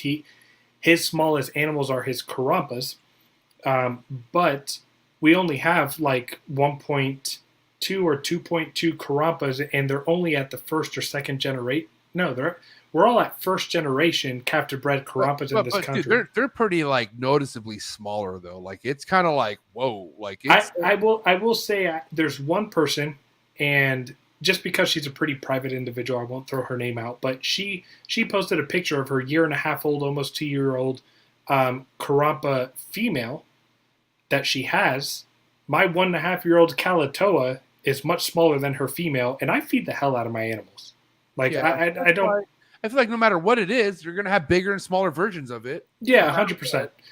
I think it's going to take about 2-3 generations to prove that Karampas can be smaller than the rest of them. I'm not saying that Garrett's wrong. I think he actually has a good foundation to believe that, because people in UK will even say they're smaller. Even when Rodney imported some Karampas, the importers were saying like, hey, Karampas tend to be smaller. But I just don't think we have sufficient data to say they're significantly smaller. But I think between the Kalatoa, Madu, and Karampa argument is they're actually... Like, if we're going to subclassify all these animals, I think those 3 animals are extremely, like, they would be a subspecies, just like you have Jampianus and Saputrii with the Salayers and stuff. But, Yeah, because if you look at a Solaire, you can go on my page. If you look at a Solaire that I've posted, and then you look at a Ternate, drastically different. And as a matter of fact, Ternates, from my observation of what I've seen, much smaller than Solaire. Solaire is considered a dwarf, but we have 16-foot Solaires in this country that are 75 pounds. My Solaire is 14 feet. And the largest Ternate that we have in the country right now is 13 feet. So let's talk about that then, because right now it seems like you have a bit of diversity from super dwarf and dwarf stuff. I have 8 localities. You have 8 localities, right? Now, what's the breeding project going to be like for a lot of these localities? First off, how about we tap into what your game plan is with the clutch that you're about to have? You know, depending what hatches out, what are you looking to hold back, and then what are you looking to do from there? While you do that, I'm going to fill up my drink and take a piss. So make sure you answer thoroughly, okay? Got it. Okay, so with the Coyote clutch, I am so as far as like if we hit Anery, we're maybe going to make one available because I worked with Theron on this. Me and him are going to want to hold back the Aneries. So the others would be Pos Het, and so definitely we're going to be making a bunch of Coyotes available. For this season alone, I have a Kalatoa that is inverting. She's probably going to lay in about a couple weeks. So I'll have that is a wild-caught Kalatoa to a female to a TK Kalatoa male that I'll be making. I'm probably going to hold back a pair, maybe, probably a pair, and then make the rest available. And then as far as what I'm doing with my other localities. So what my aim is I definitely, the smaller the better for retics. We don't need large retics anymore. Now that we know that we can have small retics, there's absolutely zero need to, besides for the few select people that are very, very heavily like invested into large keeping retics. If that's you, I support that. I'm a locality enthusiast more than I am just a super dwarf enthusiast. Like, I also want to have a Sulawesi. I also want to have a Javan if I can find my hands and get my hands on one. But what I want to do is, if I'm being brutally honest, and I think if everyone looks in the mirror, would agree, but like Kalatoas, which are the most popular super dwarf retic out there, they lack color. They're brown snakes. You'll get lines and you'll get animals that are more yellow, a little more silver, but at the end of the day, their color spectrum is brown, yellow, and you get a little tint of red in there. And so what I want to do is take my Kalatoas and take my Coyotes that are vibrant and yellow and silver, and I want to cross them into the things like Ternate or Mindanao Philippine that have a lot of orange and red and Solairs. And really what my goal is to cross localities to produce wild type animals that are beautiful, and then use the small localities to continue to shrink them while I'm selectively breeding to keep the color. Because I love Kalatoas. They're phenomenal, but they lack the color spectrum that Ternates, Solairs, Tombolongans, even Coyotes got a little more color than Kalatoas. So really what my goals are is to use the medium-sized localities that I have, cross into the small localities that I have, and then continue to selectively breed to make small animals that just pop with rich and vibrant color that we're lacking in the pure super dwarf realm. And that's, you gonna pass that bong over? I mean, I don't know. You smoke? Are you 420 friendly? For my nonprofit that I work with, I'm gonna plead the fifth. Why would you even ask that, Lucas? Like, were you just trying to be fucking cool, or what? Why would you do that? Like, if we were at a party, you would have. You're gonna be at Arlington, right? Fuck yeah. I'll answer that question for you then. Okay. By the way, if you're going to Arlington, drop a comment. I'm very excited for Arlington, man. I mean, if it's one show that never skips a beat, it's Arlington. You know what I'm saying? And there's a lot going on. No disrespect to any shows happening, but I'm getting a lot of feedback from people who just don't feel the same about shows anymore. and it's sad. I don't want that to die down. We got to keep the shows cracking. I blame COVID. Places like Arlington, NARBC, cracking. I can't wait. It was popping in February, man. I'm really excited. And this time, in what was it, February or March, when I went, and that was my first time going to Arlington. I was working on Saturdays, so I got there Saturday evening, and only got to be there Saturday evening. And you ghosted me. Me and you got to talk. We met and everything, and then I was like, "Yo, where's MJ?" Turn around, you were gone. But it was a great time. But this time I'm going to be coming in Friday evening, and I'll be there until Sunday night. So I'm excited. So I guess I'll spill the beans because I told people this. I think you guys know this, Patreon family. But my biggest goal moving in 2023. Hold on. Well, he's hitting that DNT Retics. I cannot wait to finally meet Aubrey in person and hang out with you guys. You better have my 2 large shirts. I saw that you were sold out on larges. I'm coming for you if you don't have my shirts. What were we talking about just before? I completely forgot again. What your goal was for 2023. Oh, yeah. You're lucky I'm a therapist and I freaking remember what you're fucking talking about. All I need is like the last bit of piece of the conversation, and then it all comes back. And I do this like minimum once a show. But anyways, so moving 2023, any big NARBC, any big Reptile Super Show, I'm going to be set up there. I will have a booth. With that being said, I think Saturday I'm going to be having interviews going down live in the middle of Arlington NARBC. I'm not sure what booth I'll be at yet, but if you're in the area, make sure Lucas, make sure you swing by and drop in and sit down with me for a little bit. Oh, 100%. I'll be with. So me and Adler are staying at Phil Thompson's place, so I'm sure we'll be hanging out. Adler, you say? What an individual. Let's talk about Adler real quick. What a guy. Serpent Eclipse Reptiles. I keep forgetting that he's not just A&E Foundry, because that's how I know him. I only know him. No, me too. AE, right? Yeah.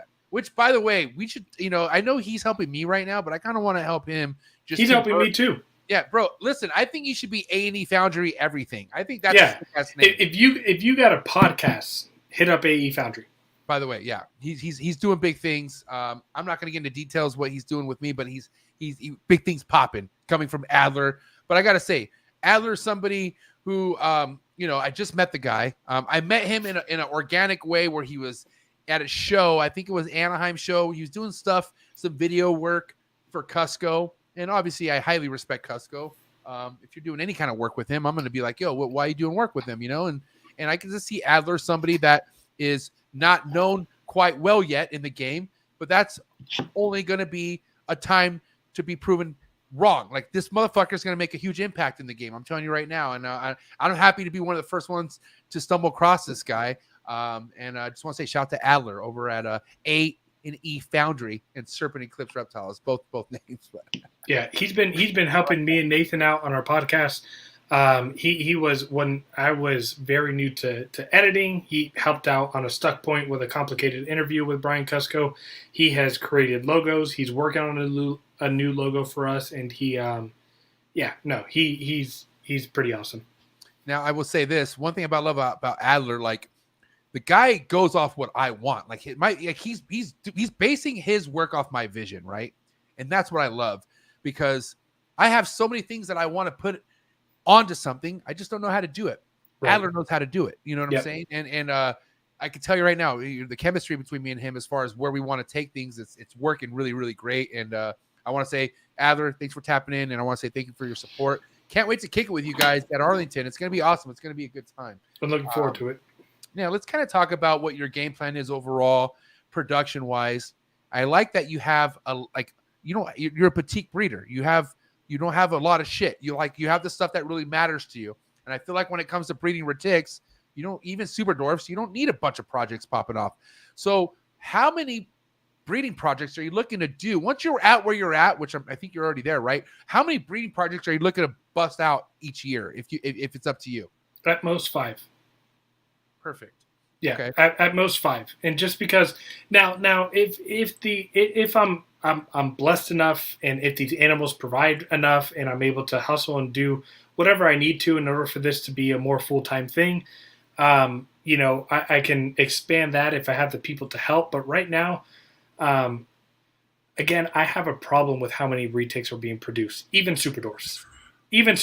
Bro, Like, what about people that like, hey, 50% off everything? Wow, stop! what the hell's going on? Don't bring that up right now. What's going on with your collection there, guy? Yeah, you look like you're selling off, but that looks pretty bad. I'm not gonna lie. No, it looks terrible. And so it's anyways. So did I press a button that kind of? No. I mean, if you want, we can talk about it. I find that it's. I mean, listen, aren't you about awareness? Aren't you about helping people and making sure they're not getting themselves involved with the toxic breeder? There you go. Look at you sharing that shit. Listen. I've had one complaint on Wharf Market. Literally, I've had one person report me. Don't tell me it was me, and it was this fucking asshole. Oh gosh. And all I did was say thank you for fucking wasting my time. That's all, because he did. He wasted my fucking time, and he was like ready to send me money until he found out that the snakes came from Andrew, and then he was like, "Well, I'm sorry, I need more information." And I was like, "Well, fuck your information. I'm not going to give you shit at this point. I don't care." Like, and then he reported me. He basically reported me. And then I had Morph Market basically just saying, telling me, "Hey, MJ, like, please," like, and I was like, "Okay, fine, I won't do it again." But yeah, fuck this guy. That's the reason why I'm putting him out there, because I don't fucking like this guy, know. And here's another thing too, man. Like, God damn it, I don't know if anyone out there hasn't heard me say this by now, but you are who you hang around with. And I have this one individual, like, bless his heart, he's a young kid. He has a really good following. He does right by the animals, but he surrounds himself around the most stupidest, toxic piece of shit people. This guy's one of them. And I was like, dude, I saw him at a booth with this guy. And I'm like, bro, why are you like, you're making this really difficult for me to like you right now. You know what I'm saying? I'm trying. I'm really trying. But listen, this is also nothing like if people could avoid stepping on shit. Like, if I could help my friend who has really nice shoes, be like, hey man, there's a big pile of wet shit right there that's going to take a lot more than a toothbrush to get out. I would not step in. I would help him out. This is what this is right now. This is all this 100%. is. Don't step in the wet shit. I mean, that was so I did not make that logo right there. But what I will say is that this guy's a bitch. I really tried to. We really need to go in the same direction if we're going to continue to build the retic community. And this guy is like far in the opposite direction of what everyone else is trying to accomplish, especially new breeders. Like, here's one thing that I'm the most excited for. I can't wait for 20 years down the road when I'm like, I can't wait for that. So like all these older people are out of the message because like the new keepers are where it's at. And someone like this individual, he's come after me with no substantial proof in my messengers, never made it public, but he's come after me with no proof. I've asked him to send me screenshots. He didn't want to entertain it. And then he's also come after close friends of mine. And I'm a kind of person where if you're in my circle and you attack my circle, I got a problem with you 100%. And so I stand by that post. 100%. And I do not like, and here's the thing is like, again, I'm going to say this out loud because I have mad respect and I'm super close and I'm great friends with Rodney. I know Rodney and Brian are close and Rodney, I love you, but I don't like Brian, period. Like, listen, at the end of the day, it's not personable. Like, you understand, like, there's so many people who don't fuck with me that my closest friends fuck with. And I don't hold them. I don't like, dude, that's cool. Do your thing. And it goes the same way. There's people that they like that I'm like, fuck them. I don't want nothing to do with it. Dude, this earth is not meant to like everybody. Stick to your fucking guns. Yep. And that's fine. But when it comes to you sticking out for the whole community, then that's when you got to realize who you got to stick with and who you shouldn't stick with. And I can tell you right now, this guy right here, there's a constant fucking resume of him being a piece of shit. Okay? Constantly. If you have a bad day, if you have a bad week, if you have a bad month, that's fine. But when you have a bad year, like, right, come on. And it's kind of that mentality where, like, if he burns, everyone burns. He don't give a fuck. And those are the people you want to stay away from. Like, people who don't even respect their own name. Like, if you can't do things to hold value to your own brand, dude, you're going to tarnish everyone around you. So that's why if you see somebody who has these kind of shits going on with their brand, why the fuck would you want to associate with that? Like, it's kind of having that friend who shits himself. And you want to take him to the club, bro. Your boy just shit his pants, and he's hanging out with you at the club. You're not. What are you gonna do? You know what I mean? Yeah. Good luck Smell. leaving. Good luck leaving with someone. But no, like, is it that hard to realize? Like, first off, you don't need, like, we do need each other, but when it comes to you standing up, like, your brand is up to you. Nobody else will build your brand but yourself. Okay, so you need to have fucking standards. Yeah. There's certain things you shouldn't associate with your brand, especially if your brand is clean. If your brand has no shit stains on it, why would you want to have shit stains on your brand? Yeah. And let me make this clear. I don't engage in these type of posts. And I actually had someone message me. I get it. Like, you don't. Okay, I could understand, Lucas, if you had like 3 or 4 other posts and like, okay, this guy's out there, like, which, respect Rodney, Rodney's like, he fucking, and that, but that's why it's hard to believe Rodney's accurate, because how crazy he goes out there. But if you like kind of dig deep, you'll see like, oh shit, Rodney's got some amazing information. He does. But to go back to your point, you're not like that. You're not that person. So for you to do this is big. For you to be like, I'm going to have to fucking put this on my platform. I respect people who finally do that. You should let your fucking followers know who the wrong people are. Don't fuck with them.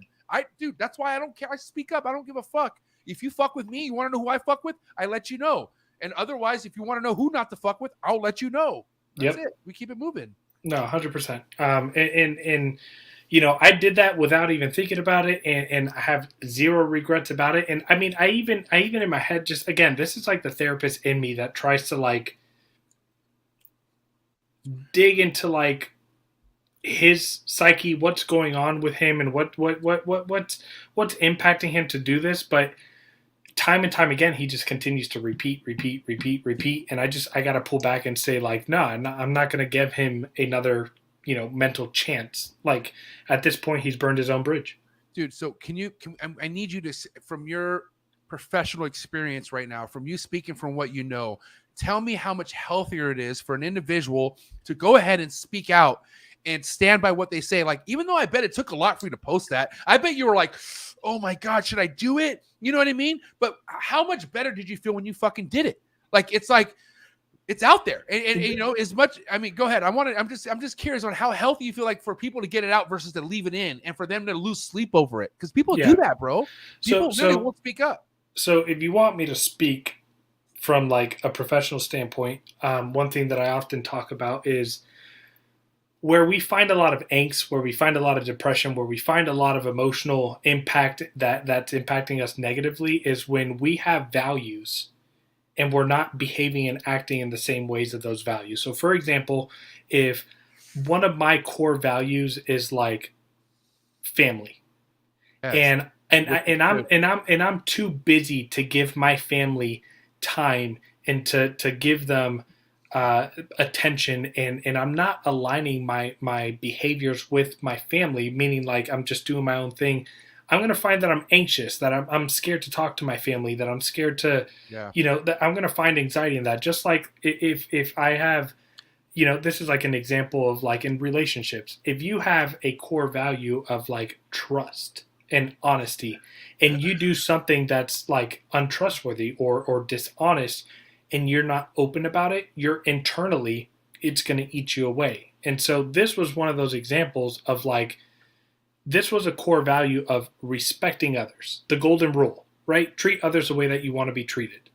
And when I constantly see someone who's not doing that, it started to drive me I really like, I thought about it for a split second, like you mentioned, of right. Like, should I do this? But at the same time, I was like, nah, I know I should do this because my core values are respect others, be treated the way you want to be treated. And he's not that person. And so my next step was let's make people aware of that. What's crazy, man, is like my mentors to this day, not all of them, let's just say the youngest ones, the younger generation ones, I've done things to make them doubt me. Like I've done things to make them like, holy shit, MJ, like that's wild. Like you should tone it down. Like I've been told a lot of things that I shouldn't do, but I stick to what I feel like I need to do. No, regardless who has their feelings on what. Okay. I feel like what I feel like I need to fucking do if I feel like it's going to better someone else's situation. And I don't care whose friend it is. I don't care whose mentor or fucking hero. I will shit on your fucking hero story right now. I don't care. I will speak the facts, and the facts are what will set you free. I'm telling you right now, there are things that make me love the Chondro game, Lucas. You want to know why I love the Chondro and the Emerald game? Because beautiful. Before I could grow that, well, hold on. Before I could even get to the beautiful part, I had to freeze them. I had to kill them off because of fucking so many different things that I experienced, you know. And that was the first time I was able to like accept the fact that okay, something died that I paid for. Like this is death, right? And I'm never good with death, bro. Like my whole life, death has always been something very funny with me. Okay. Like I had t-shirts from when I was like 18 years old that I haven't let go of. Like I hold on to shit. Like if it's something special, like I want to keep it forever. Right. So understand my first Chondro when it died to me, what it did. I'm talking about in the corner, like my hands, my face in my knees, and I'm fucking crying. And like my dad came up. My dad, like at that time, my dad was very involved because, you know, I was growing my collection and I was getting racks and they didn't have heat tape. My dad's like he's not an electrician, but he knows all electrical shit. So he was coming over and like heating up my racks and doing shit. And so one time I forgot I invited him over to my house to help me with something. And I saw my first Chondro died on me and I was literally crying and my dad came and was like, he was like, son, he's like, I think you need to see if you're like mentally or like if you're having in you to do this because you know you're taking this really hard right now, you know what I mean? And I remember even Andrew telling me like, bro, this is gonna keep happening, like just so you know, like this is gonna keep happening. And I'm like, it's either Andrew told you that? Yes, Andrew. Yo, I got mad respect for Andrew, and I'm gonna just call this out there. I know Andrew's got a little bit against me. Andrew, come out, talk to me, let's hash this out because I got mad respect for you. Andrew is somebody I shouldn't even be saying his name as much as I have been because he just wants to be left alone. God bless him. Like he does. He's an old soul. Like he's a Stephen Cush in a sense. Like Stephen Cush is an old soul. You meet Stephen Cush, you're like, how are you 22? And Andrew's right there in the same age bracket. But like Andrew, even though there's things he doesn't do that is more mature than me, he's really mature when it comes to keeping animals and like that shit. Like I learned so much from bro. Andrew, here's. And I really hope that you at least can ask Andrew to listen to this part. But Andrew walked me through cutting my first egg ever. He walked me through troubleshooting, and I want to have a conversation with him. That's all I want. So Andrew, let's talk. All I gotta say is I hope that conversation happens. I can't help you with that, unfortunately. No, that's okay. I'm making it public. Andrew, I want to talk. Let's talk. I appreciate it. And honestly, as much as Andrew doesn't want me to talk about him, it's impossible not to because how much he's helped me. No, like, the guy is so young. The guy is so young, but he knows so much and he's so successful. Oh my God. But Andrew is somebody who's never satisfied with his progress. Like I could say this because he's posting now. He just had his first scrub clutch. And now he produced scrub pythons this year. I wouldn't know because he blocked me, but that's awesome. Like a G. So I'm just saying, like he's in a different realm. Like he's been doing something that we're all just barely doing for a long time. And to talk about the Superdwarf shit real quick, he was one of the founding fathers in my world. I'm not saying he is the founding father, but when it came down to Superdwarf shit, when I found out who was the real deal, it was fucking Andrew. And Andrew had Garrett, but Andrew never needed Garrett. I'm telling you right now, Andrew never needed Garrett, but Garrett helped Andrew out a lot. But Andrew helped Garrett out a lot. Like Andrew, I'm telling you right now, man, this fucking kid, and I still call him a kid because how young he is, but I look up to this guy so much, bro. And he was the one to tell me, you're going to have to freeze that snake. That snake will throw up on you. He gave me the reality of things before it happened. And he was right after, like, when I was breaking down over this. I remember telling him, like, bro, I lost my chondro. And he told me, he's like, bro, it's going to keep happening. My first chondro clutch, when I got my first fucking ovulation, he's like, they're all going to slug out. I'm like, and I hated him for it. I would have stopped talking to him. I would have been like, screw you. I was like, oh, fuck. I started like, he's like, hey, man, sorry. Like, I'm not trying to go there. He's like, but that doesn't look good. And like, he's right. Like, she didn't ovulate right. Like, and oh, man. And then when she laid the eggs all over the place. And like there was Not a good sign. maybe 3 that looked good, and he's like, they're not going to make it. And you think I wanted to hear that? You think but like it's like God bless. If you have a friend who's been through that much shit to prepare you for it, that should be your best friend. And Andrew's my best friend, bro. No, 100%. That's my fucking road dog. He's my road dog. I'm telling you, he like, was those are my boys. My very first year that I got to breeding, I bred a wild caught pair, and I started off with 28 eggs that ended up with 9 at the very end. In the last month of my incubation, seeing what was left deteriorate, I only have 1 animal from that clutch of my very first clutch of wild caught retics, and she's never going to breed for me. She's a pet for me. She's like just that sentimental value. But Andrew in that last month was pivotal in helping me. So. But here's also the thing too, bro. Like and like I said, you know, we're all our own person. We're human. You can't help somebody to feel a certain type of way no matter what the situation is. And there are people that I had in my life coming up in this reptile game who I thought would always be there. Like I had people who walked me through certain things that really was like, holy shit, thank you so much, but bro. Things happen, bro. So, some people. They want to feel a certain type of way. And this isn't anything on reflecting on how he feels. I don't know what the situation is. And I'm not saying I don't care, but I really don't care because it is what it is. I don't. No, you don't have to care. That's not your problem. It's what matters. What matters is all this knowledge about the animals. What matters is how far you're going with the shit that you're explaining. That's what makes me happy is the fact that I hope to God anyone who does have anything against you will realize there's nothing to have anything against. You're the right guy. You're somebody who we need in this game. And so people will realize that, you know, like you gotta understand there's people who I couldn't stand Lucas and I tried not to like him. And now, you know, there's some people I like now and let it happen organically. That's all I can say. Yeah. That's great advice, to be honest. And I appreciate those words, man. So let me ask you this, man. I you know, with everything being, spoken out about what your goals are with your 5 projects a year. Let's just say you were to hit 5 clutches. Let's just say you have something down, Lucas, where what you're trying to do each year, it's happening. If it's 5 clutches, you have 5 clutches. If it's 6, you have 6. Is it ever going to get to the point where you could do this shit as a full time and not rely on any kind of 9 to 5, or where you at with that mindset? So I love doing therapy right now where I work. I serve the veteran population and their family members. Oh, that's good. So I treat PTSD Monday through Friday. Wow. That's what I work with. And so I don't ever see myself leaving that. But what I would like to do is go part-time with that, because I see a lot of 40, 50-year-old therapists that are kind of jaded, right? That they are... Yeah, a little burnt out and didn't take care of themselves the way that they needed to provide the care that they need to. And so what I would like to do is be able to do that part-time and do snakes full-time. When I first had my business idea of doing this, I had a 5-year plan to do this full-time. Right.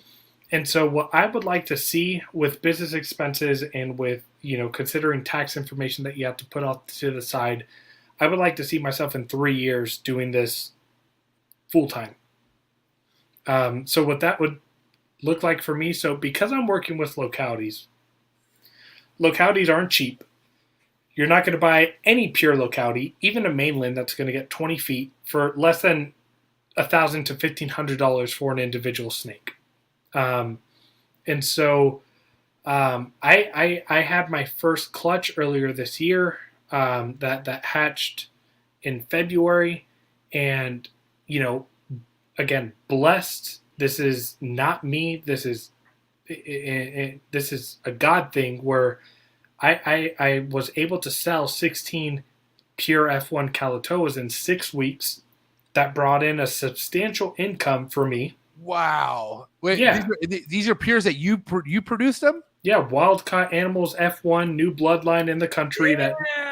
Yeah. Wait, hold on. I thought you just had your first clutch and it's in the incubator. I'm confused. No.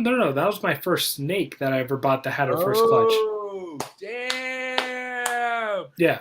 Wow, that's epic. So wait, 16 pures you sold within 1 week? No, within 6 weeks. Oh, okay, but still, that's still great. Yeah, I mean, it was like 40-something days. And those went for 15 a pop, or what would those go for? Those were 3K females, 2K males, 4K a pair. Wow. Yeah, I made How many of those went for a pair? How many of those did you sell as a pair? So a total of 6 animals, 3 pairs. 3 pairs. Oh, 3 pairs. Okay. Yeah. Wow. So, and then the 10 were individual sales. So I did really well. And that was very, man, that was a moment where I was like, okay, this can be doable, but at the same time was super humbling. And I felt like I didn't know what to do with my emotions. I was like, how did I just pull this off? And maybe it was because the snakes hatched in February and everyone had their tax money and was like, here, right? Like, here it is. Because I'm surely going to have snakes that we're in a economic recession and people aren't going to want to buy snakes. And so, going back to your point where just doing snakes alone isn't enough, but at the same time, like the podcast that me and Nathan are doing right now, like our goal is we just want to put good content out there. My goal is not to have 20K subs. My goal is just like when I was new in this and searched on YouTube how to breed, nothing came up. Right. So I'm wanting to fill that gap, but at the same time, what I did earlier this year with my Calatoas kind of led me to believe like maybe this is doable. And I don't need to get rich off these animals, right? Like I don't need to do that, but that's it right there, the Retic Lounge.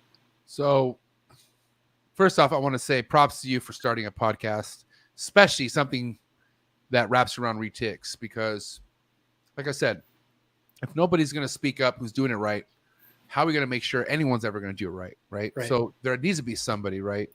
But this is a whole nother hustle, whole nother game, whole nother fucking like bit of energy that you have to put in. And, You're not joking. Yeah, right? Hello. You're not joking. But I want to know how it's been so far for anyone out there who's curious about starting a podcast, because here's the thing, like, I hope you have something solid to talk about. And I feel like you and Nathan definitely have more than enough to talk about, right? But it also comes down to like making that shit put into action. So I want to talk about how it's been so far, starting the podcast, where it's at right now, what you feel like needs help, if it does need help, any of that. Let's talk about it. So we started off hot. We had our intro episode, and our very first episode we launched was an interview with Brian Cusco. And so that was like a good, very clickbaity, like Brian Cusco is the perfect person to have as your very episode 1 to get people to like and get people to watch. And I will say that like as we've been going, I try not to pay attention to the numbers. But I see that we're like 5-6 weeks into this, we have like 160K or not even 160 subscribers. And I keep having to remind myself of like why I wanted to do this, because when I reached out to Nathan, like I've talked to Nathan a little bit more than a handful of times one-on-one before this. And just, I liked what Nathan stood for in terms of these animals. He really cares about them. And so I asked him like, hey, I've been having this idea. I'm not one to want to put myself out there. I don't like being in the spotlight. And so he said he was down, and I originally just wanted to do an audio podcast. Nathan convinced me to go on YouTube, and I was like, fine, let's do that. Well, Nathan's smart for that, because you have to do it. Right, you have to. And so we did that, and to be honest, where we're at right now, like I look at the podcast number, or I look at the YouTube numbers. Sure, I would like more subscribers. Sure, I would like more views. I think comment-wise and like-wise, we're doing okay for only posting 6. So we've posted 5 episodes with an intro episode, so 6 total videos with a little bit of shorts that we give people a sneak peek. And at the end of the day, if I'm being honest, what I want the YouTube to be about is for when people, like when I was going into wanting to breed and went on YouTube, how to breed reticulated pythons, that this information was out there. But what I think was doing great, we have 23 members on our Patreon. So what I'm saying is, your goal with this is to have the right person find the right information on your page. Yeah. So stop looking at the fucking numbers, bro. Yeah, exactly. Like, exactly. Because guess what? Even even if that was 160K, you're not making shit, bro. No. You're not. You know how much it takes for you to make fucking money on YouTube, especially coming in new, bro. There's motherfuckers who are rich off YouTube or no longer rich off YouTube because how much things are different now. Yeah. So if you're coming into YouTube, it has to be personal. It has to be because I want to build an army. I want to build people who are trying to look for my information. The fact that you just said you have 23 Patreon members would definitely, like, bro, you could have 16,000 subscribers. Your Patreon just with 23 members is paying you more than YouTube. Yeah. So fuck YouTube numbers. I got to tell you right now, if you want to take my advice right now, Lucas, you need to say fuck the YouTube numbers. It ain't shit. It ain't shit. And that's what I've been telling myself. I keep looking at the numbers, and I'm not going to lie. It's like it hits bullshit. Me, and I'm like, I wish it was bigger. Up. But at the same time, I feel like that's human nature, right? We put ourselves out there, and we want to see more. But at the same time, like, we have 23 Patreon in like a 5 to 6 week time frame, and the community on Discord that we're building is fun, engaging. We have great members, and that's really all that I care about, because me and Nathan are really promoting having a positive community to learn and grow together. Me and Nathan have made it very clear from the beginning of this podcast and video podcast is that we want to grow together. We're not experts. Me and Nathan combined have 10 years experience. That's nothing compared to so many people out there. And so what I want to do is I want to learn from the people that are joining our community and them learn from me and just have a good conversation. And that's what we're doing. And so far our Patreon has been great. Me and Nathan are working on making exclusive videos just for Patreon members. And we're doing our best to, over the last month, seeing how many people have joined our Patreon. It's like, I now have a passion for just wanting to grow that community. Like, you guys are giving to me. I want to help you guys out. But remember, right? You're talking about how much you want to learn from your Patreon, which I too learn from all my Patreon members. Shouts to my Patreon family. Thank you, by the way, Lucas. You're one of my Patreon members. I fucking respect the shit out of you for being a part of my Patreon family, because you bring something different to the table. You know, the fact that you are doing so well in the Retic game. But I'm going to say this. You have to make sure that what it is that you do is relevant to what your goals are, right? And what I mean by that is, your Patreon is only going to grow if you're growing. Yeah. So you need to be the king teacher. Your Patreon, you're the professor. Like, you're the one that is like, bro, this is what information I have today. And guess where you're going to get that at? Guess where you're going to get that at, Lucas? On your fucking podcast. You need to invest more. Not that you haven't, but I'm saying what you have going on the podcast is going to grow the Patreon. So you need to fucking continue to bring proper knowledge to the table, and that will grow everything else, because that's why people are coming to you. Why do you have 23 Patreon members? Because you started a Retic channel or a podcast, and people, bro, this is a fire ass episode. I don't ever really go over 2 hours, but bro, this is fucking heat. And this is like, a lot of people are going to take information from this. You know what I mean? So with that being said, you guys need to really just keep that energy on the podcast going. I mean, your Patreon will keep the drive as far as the fire, but the Patreon relies on the podcast.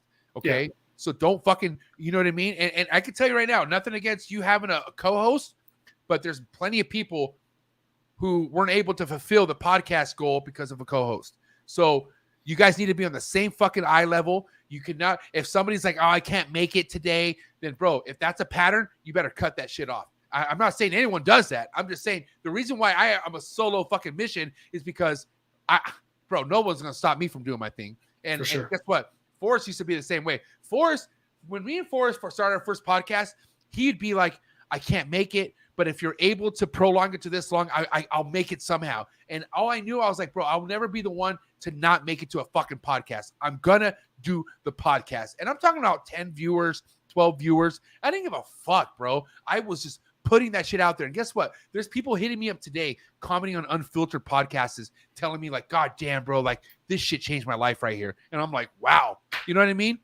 So don't pay attention to the numbers, Lucas. Fuck the numbers. You know what I mean? And give the Patreon members what they deserve. You know what I'm saying? That exclusive content, very, very crucial. I'm just now doing this. I've been doing exclusive content barely for over a month. You're doing it. I've been a part of your Patreon for, I think, two 2-3 weeks now, and I've been just learning from everything that you're doing. And you really give back access to everything. Yeah. I mean, because that's what the people want. People just, they want more. And that's, and it's funny. I remember seeing my first Patreon page when I saw Cusco's, and I was like, who the fuck would ever pay for something? Like, I thought it was a joke. And Cusco's been doing this shit for a minute. And that's why, like, bro, like, goddamn, I don't get mad at people, man. Like there's so many things that Cusco, like, literally, I look at things that Cusco did from years ago, and I'm like, this guy, he's so full of himself. And I'm literally that fucking guy now, like, to the spitting fucking point. And you just got to literally stop hating and just learn. Stop hating and learn, especially if it's somebody you want to be. If you're seeing somebody's situation, you're like, I wish that was mine. Well, don't fucking be a hater. Go learn from it. Go learn and watch what happens. For sure. It blossoms. All right, listen, I got a wrap up question before we get some hot seat questions here, Lucas. Yes, sir. For anyone out there who's considering, like, let's say somebody's really established in a certain species and they're making bank, ball pythons, crested geckos, whatever the fuck. But they're considering super dwarfs. Like, they look at Garrett Hartle. They come across a Garrett Hartle post or whatever the fuck. And they're like, wow, super dwarfs, I can make money. What's your answer to that? If I'm a friend of yours, I've never been to the super dwarfs. I'm good at breeding ball pythons. But I'm like, hey, Lucas, I want to make bank in the fucking super dwarf game. What would be your answer to me? My answer would be that there's money to be made because the super dwarf community is more hot now than it's ever been because of Garrett and other pioneers to it. But what's important is that you set yourself apart. And what I mean by that is that, like, for example, you could take any morphin to super dwarf and to Kalatoas and to all these localities, and you're going to produce the same looking animal that Garrett's producing, that everybody else is producing. And what's important is that I truly feel that if you want to set yourself apart and make good money and set yourself apart from the rest of the community, you have to add locality animals or other animals that look different than what's currently being produced. And you have to have a vision, and you have to have focus and an eye set of what you want to produce and how you want it to look. Because if you buy a Reach Out Reptiles animal and then you buy another Reach Out Reptiles animal and you breed them together, you're going to produce an animal that looks like a Reach Out Reptiles animal. And guess what? Those people are going to go to Reach Out Reptiles to buy that animal. They're not going to go to you. Yeah. So what you need to do is you need to really get animals that are outside of the realm of what's being mass produced or that what other people are producing. And you need to really focus on your own avenue. Don't go to what the grain and what people are constantly going to. Like, set yourself apart. Add localities to add color, to add contrast, to add bold blacks, to add, even if that means sacrificing a little bit of size at first to shrink down later, but you have to have a vision of what you want. And I think that means that you can't take an animal that's being produced a lot to an animal that's being produced a lot and expect to be super successful when everyone else is making that same animal. You have to find a project that's going to set you aside from the rest. Check this out, dude. Tell me if I'm wrong. How can you be respected in this super dwarf game if you don't have any locality foundation? Like, right. How are you, like, let's just say you're like, oh, I have fucking, Golden Child and Lavenders and they're like 10% champagne and all that. Like, how are you supposed to easily convince somebody to be like, hey, yeah, that's how I keep my snakes small. I'm going to invest in that. No, motherfucker, you need a locality. I feel like the numbers are just fucking a number. Like, it's the locality that you have represented with that animal. Because if you really want to fucking think about it, these localities represent the size in a sense. Not always. No, for the most part. We can't say always, but Kalatoa, Karampas, Medusa, the actual quote unquote super dwarf localities, substantially smaller than the others. Okay. But then you can't take away from the actual quote unquote labeled dwarf animals because they are small too. You know what I'm saying? But there's a specific realm you have to build a foundation off of. And if 100%. You don't, you're not going to be ever, like, there's no credibility to what you're doing. Like, you need to fucking build. Like, that's why one thing, bro, I'm super stoked about my chondro collection because you got to think, everything I have is pure locality. But I was like, oh, I have no designer stuff. Like, what am I going to do? Bro, hello. Designer stuff is built off locality shit. 100%, bro. Hello, like it drives me. Like everyone asks me, like, "Hey, are you gonna get a green tree?" Everyone knows, like those that are close to me know my passion for green trees, and they're like, "Hey, are you gonna go to designer?" And I'm like, "No, I'm gonna stick to what I love. I'm going to localities, man. Like bro, because check it out. It's like this. Let's say you have a fucking foundation of pures. All you need is that one or two designer. That's it. That's it. And then your babies give you all the designers. And exactly. You're great. Like you don't have to fucking drop money. Like you're good. Yeah. Unless you want to, of course. But I'm just saying, like you don't exactly. Like my number one dream animal right now, if I could buy any animal in the world right now, I want a high white Aru. That's all I want. Oh, do you want a high rider? Oh, dude, they're around, dude. I know, no, and I'm not saying they're not around. I just haven't pulled the trigger yet. Remember, I'm still trying to lose my virginity in the green tree python. Take your time, bro. Honestly, Lucas, I love the fact that you're. I mean, it's not like you're a fucking kid living with your parents and you're waiting for your next paycheck to add the next animal. No, you could go ballistic if you really wanted to, but why? Like, keep this shit pure. Like, keep it as pure as you can, man. Yep. Because I can tell you what, it doesn't take much to fucking bump shit up. Because I can tell you, Lucas, you get that first chondro and you know you're meant for it, it's on. Yeah. It's fucking on, bro. And that's part of what's holding me back. I know when I get my first one, my garage is going to turn into a chondro collection. And you're going to want a different room. You're going to want your own room for them. You're going to want everything separate. I'm telling you, it's like its own baby, its own little fucking little. Like I need to coddle this, and you know, and at the end of the day, Lucas, it's going to be something. So once you have it, you're not going to rely on it for any kind of breeding purposes. You're not going to need money from it. You're going to just have it to walk in and just be like, no, I just want to watch their tail flicks at night trying to like get food. That's all I want to see in person. And you know what's funny, bro? Like that's all I want in life is to be satisfied with what I'm looking at. And I'm making, I don't want to say this, but I'm just saying because I don't want to jinx myself, but the snakes is bringing me in so much money to where I don't, like, I could be okay with 20 clutches a year. Like, I don't, like, why does any ball python breeder who does not have a main distribution business produce more than fucking 100 clutches a year? That's like a lot of work. God bless your hustle, but I don't need all that. I am so happy, bro. Like, I am so happy. And I feel like people should just find out what makes them happy. If 100 plus clutches make you happy, then God bless you. Go do it. I know that it's not me. Bro. Like, I think at my best, I could do 50. Like, I feel like, and I'm talking like, you know, balls to the walls, no help. Let's just do it.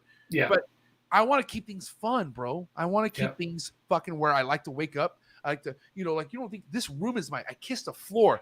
I can't, it's so clean. I can't kiss the floor. You cannot wear shoes in this room. You know what I'm saying? Like, and I come in here and I just sit here and I go, God damn, I don't need to make not 1 cent in this room. And I love it. But I can't do that in the trap. I go to the trap and it's like, what do I have paired up? It's different. And that's scary. You know what I'm saying? But, you know, at the end of the day, you take things the way you're taking, Lucas. It's all going to happen. It's all going to happen the way it should. And you're going to have a good time doing it, bro. So, yeah, it's been a blessing. It's been a lot of fun. And here's the thing is I see a lot of people that often like, I can already tell that like the amount of work that they're doing to make money on breeding retics is taking out life from them. I don't want to get to that point ever. I mean, if you're getting, here's the thing, bro. And I don't give a fuck who's offended by this. If you're getting into retics to breed retics to make money, you're in the wrong business. Okay, pal, because I don't care who your friends are, who you're trying to implement. You got to be meant for this shit. Like you got to say, you know what? It takes dedication, man. You got to say these snakes could go illegal the next day and I will still take care of their shit like they're not. 100%. Not a lot of people are down to do that shit, bro. And I've always said if these animals ever become illegal, they're going to have to remove them from my house. Period. Right. I don't think other people have the same energy. I don't. So no, I love these animals. These animals are it's about these animals. You know, here's the thing another reason why I understand why people have a tiff with Animal Con, because these motherfuckers make it seem about them more than the animals, and it's not. You are who you are because of the animals. It's Animal Con. It's Animal Con, not UConn, motherfucker. For sure. It's Animal Con. And bro. But this is why we need people like us to show up. We got to show up. We got to say it's not you who's fucking cool. It's 100%. The fucking animals that are fucking cool. 100%. There's nothing better than when I get home from a stressful day, I put the baby to bed, and I go into my snake room and I have a retic that's just looking me in the eyes. Like when I kept ball pythons, when I kept Argentine boas, and I did that growing up, and I was an older teen and everything, like nothing has ever given back more than these retics have. I look at these retics and they look at me, and I'm just like, it's a connection that I get with, and that's why I have them. And if you have that connection with anything, man, hold on to it, man. Like, for sure. Just hold on to it. And like I said, God bless you if you're in the retic game and you're meant for it. You're one of the chosen few. Like, you're one of the chosen few to be involved in this shit. And you understand how many pitbull people are out there. There's a lot, but not everyone's already meant for pitbulls. I mean, Rottweiler. I mean, like there's Chihuahua families, Rottweiler families. Like there's people in their fucking element. Retics is their own element. And if you're in that element, God bless you. If you're ready to put in the fucking backbreaking work, if you're ready to keep them, no matter what they're selling for, no matter what the fuck they're worth, if you're ready to take care of them, and if they're missing a face, you buy them a new face. Yeah. You get that shit plastic surgery. But no, I mean, and that's 100%. I mean, I feel like retics naturally weed out the people that are not for them because, or they just end up being like blatantly neglectful towards an animal, and they decide to, that reputation just happens naturally. But like, it does take a lot to keep these animals, to keep retics and to breed them and to love them every single day in and day out. Because man, my 14-foot Slayer, bro, when she wants to be Picasso, I look at that bitch and I have a 5-minute conversation with her before I decide to take her out and clean her enclosure, because I'm pissed. But at the same time, like, as I'm cleaning it, I'm chuckling. Like, I'm laughing and I'm like, I love this. Like, if you don't love cleaning crap the size of your forearm, like, if you don't like cleaning that, retics aren't for you. I mean, I think there was a bit of a story. Like, I think, was it, when was it? I don't know. Garrett Hartle was in town. We were all at Eric Lee's place, okay? And fucking Andrew got wrapped. He got fucking wrapped by one of Eric's fucking big females. but like, how calm and everything was, like nobody freaked out. Like, it was like, like even Andrew, his hand was like fucking this, and he was just like, oh, here, and it's like, that's another day. That's a retic keeper, bro. Like, exactly. It's like that's the shit. And like even Garrett's like, oh, did you put that on your story? I ended up deleting it, but I was like, it's like they don't need that to be documented. Like, it's nothing. It's like, that's something where you're meant for this shit. Right. And that's, right. And like, honestly, bro, like, I remember literally. So, dude, even my dad caught a bad one from my first dwarf. I remember hearing this story on one of your podcasts before. I took in, okay, not only, so shout out to Kenny, cold-blooded only, upside down geckos, my fucking boy. Kenny introduced me to Andrew, okay? That's how OG Kenny is. But Kenny sent me my first pair of mainlands. First off, I bought a lavender, and then he sent me a double het purple anthrax, and like, for free. And he's like, do you have the room for it? I was like, yeah. And I never had anything free in my entire life. Like, I was like, unless I jacked it, you know what I'm saying? But I was like, holy shit. 5-figure discount. Yeah. I was a jack boy. I don't give a fuck. So like, for somebody to hook me up asking for nothing, it changed my life. I was like, dude, what the fuck? He sent me a free snake. You know what I'm saying? But I grew him up. I raised him up, and I realized what came behind this shit. Like, it was, but by that time, it wasn't free. But the thing is, I still wanted it. I still loved it. Right. The thing I didn't love is that the fact that I had, and nothing against Kenny, but he told me what I needed once it came down to adult game time, right? And what I felt like he told me I needed wasn't enough. I felt like, I was like, dude, there's no way. I was like, a 6x3 or 6x2. They're huge. They're fucking ginormous. Like, I need more space. And that's when I was like, bro, it's, and that point, but dude, I had like 12, 13 at that point. And like, I got them all young. But hold on, to go back to the story, the one snake I bought as an adult was the dwarf reticulated python named Zach. And this motherfucker came in, like, never bred before. He was a male, fucking 10 plus foot, and an asshole, bro. Like, just fucking mean. And God damn, bro. And I had nothing for him. Like when I got him, I had nothing but babies. I had like the nearest female to breed was like 3 years away. Like Yep. I was like, Yep. I'm stuck with this guy. And Yep. so that was the guy to fucking catch my dad slipping and give him 17 stitches in his fucking hand. dude. And you know what's funny? Not funny, but I never did I put it on my stories? Did I put any of that shit out there? No, bro. Like I never thought any of that shit was necessary. Like and that's why I did feel I was meant for the Retic game. Like I was ready for it. Like, dude, you gave my dad 17 stitches. That's my dad's fault. I told him, that's your fault, motherfucker. I told you. And he owned it. My pops owned it. He's like, you're right. You told me not to do it, and I did it. And that's what happens. Yep. But I was ready, man. But at the end of the day, what I was not ready for was ready to potentially be a prehistoric death. And that's when changed. That's when everything And that's like I have one mainland female with me on a breeding loan from Rodney that he sent to me just to prove out my ocelot. She's a mainland tiger, 100% het Indo, and I have an ocelot who is 66% het Indo. And that's the only reason why I have her in my possession. She's not even my animal, and holding her, I've kept retics for 4.5 years, and I just got her 4 years ago. I just don't understand how a lot of mainland breeders and keepers can have so many of these animals. She's 60 pounds, 50, 60 pounds. And when I get her out, don't get me wrong, I've opened her enclosure. I've sat 10 feet back from her. I've watched her come out. I've given her pats on the head. I've given her chin rubs. It's the best experience ever. But bro, when you got to take care of 10 animals that size or bigger, you know what's crazy, too, bro? Like, listen, like I one thing I do want to fucking explain right now is that there are people out there who aren't luxurious enough to have all the space in the world. Okay. And what I've got to say is Barchek, right? Barchek, what he has displayed is beautiful. Like he has these fucking goddamn 18-foot retics where they could climb 10 feet high on a fucking fake tree. And that's goals, dude. That's goals. But check this out. He also has a basement. Okay.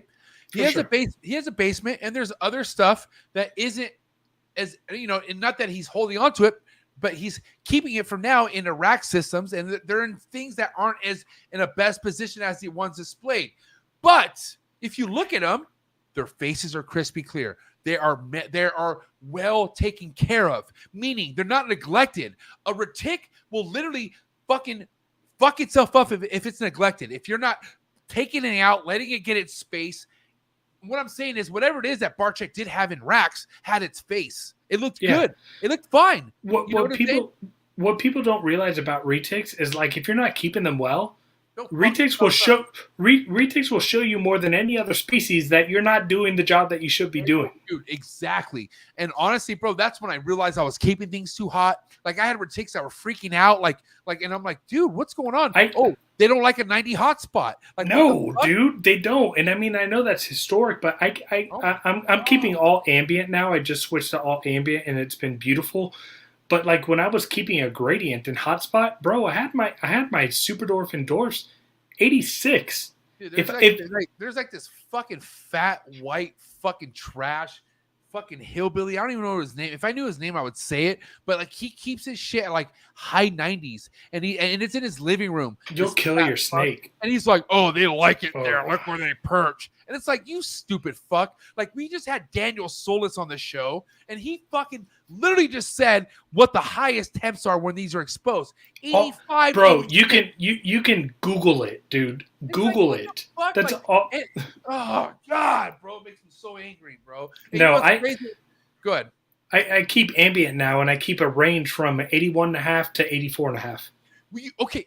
At the end of the day, you need to keep it what's fucking realistic in your area. And like, okay, if you're in an area where the temps spike down to really fucking freezing temps, then you have to keep the ambient respectable in your fucking room. But there's no need for a constant 90 hotspot for anything, period. No, not even ball pythons that are in Africa. No, check this out. So you understand the most fragile thing to fucking produce, chondros, emeralds, my boy Socrates, even when they're gravid, have a natural fucking temp drop. 82? Low 70s. Yeah, exactly. They go down to low 70s at night. Now Daytime, it gets up to 87, 88 if they're knocked up. You know what I'm saying? But But has a natural night drop. is that with a heat source? No heat source. He cuts the heat out. So that's dropping out. That temp is dropping down with no heat source. Period. Perfect. It's whatever's Perfect. happening in the room. Perfect. And dude, check this out. Like, I was curious on why anything would ever want to slug out on you. Okay? If anything were to slug out on you that had fertile, non-fertile eggs, but if you have slugs, that has to do with the temperature problem. Heat. It has to do with temperature problem, bro. It has to do with temperature problem. Like even if like a realistic standpoint for retics was a 90-degree hotspot, you're going to run into more problems at the 90, 91. If you just dropped it down 2 degrees to 86, 87, your snakes are going to be that much more happy. Like, people don't realize that overheating is so much more dangerous than it being too cool. 8x3 enclosure, big enclosure, okay, where my first super dwarf clutch was laid. She never was on the hot spot, and the hot spot was at 86 in an 8x3 enclosure. So if you think about it, my room is like, at that time, my room in the trap does not get lower than 78, 77. That room is hot. That's the hot room. That room stays hot for a reason. Okay. This room right here that we're talking about is the chondro arboreal room.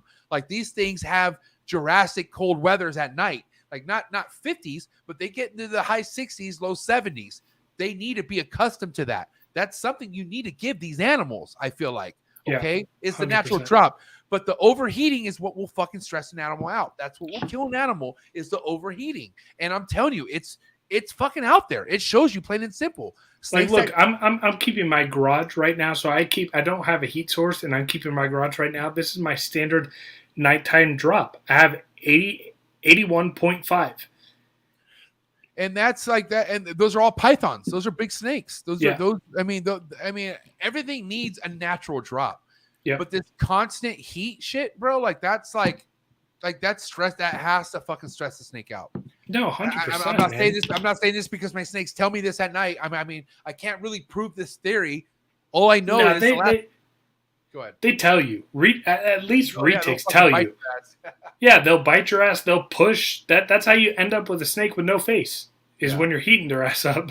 Yeah. God bless, man. All right, fuck, man. I guess this wrap-up question went a little longer than we thought, but who gives a shit? This was an amazing 2.5 hours. Hot seat questions for the homie Lucas. Let's do it. Are you ready for this shit or what? Yes, sir. All right, guys. Listen, we had consistent, at least 70 people tapped in. So if you were just tapping in late, let's get the likes up right now for the homie Lucas before these hot seat questions, because these hot seat questions are coming in hot. Here we go. Hot seat questions, Lucas. Lab Exotics, you ready for these, bro? Yes, sir. All right, here we go. Born ready. Here we go. Hot seat questions coming in hot. Frozen thought or live? Frozen thought all day. A cut or no cut? No cut. Red chondro neo, yellow chondro neo. All day red. Don't get me started. One super dwarf locality that's not a super dwarf locality. Kaiwati. Woo! I love how quick you said that. Yay imports, no imports. Man, no imports. Pre-first shed meal, post-first shed meal. Post-first shed. To spray a super dwarf or to not spray a super dwarf or dwarf. Sorry. Don't spray. Sports or no sports?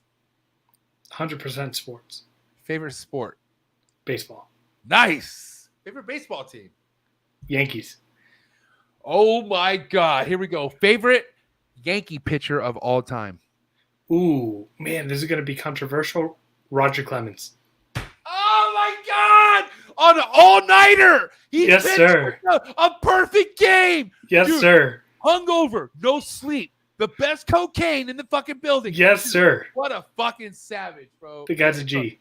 Okay, can I just say something? I'm gonna admit it. I don't care because I've come a long ways. I mean, I still dabble with cocaine every now and then. I'm not an addict or anything, but whatever. But listen, Roger Clemens was one person. If you go back to my episode, Big D Exotics, Canada, I had a wild night that night, and I was like, dude, bro, you're in this position. You can't cancel the show. Like, you need to fucking do the show. You can't be that asshole because, bro, like one thing I used to hate about myself in the DJ game, I used to get so fucked up where I would cancel gigs. And that's when I knew I was like, you're not passionate enough. Right. So I put myself in a position one time last year where I had this guy, Big D Exotics, on the show. And it was my wife's company party.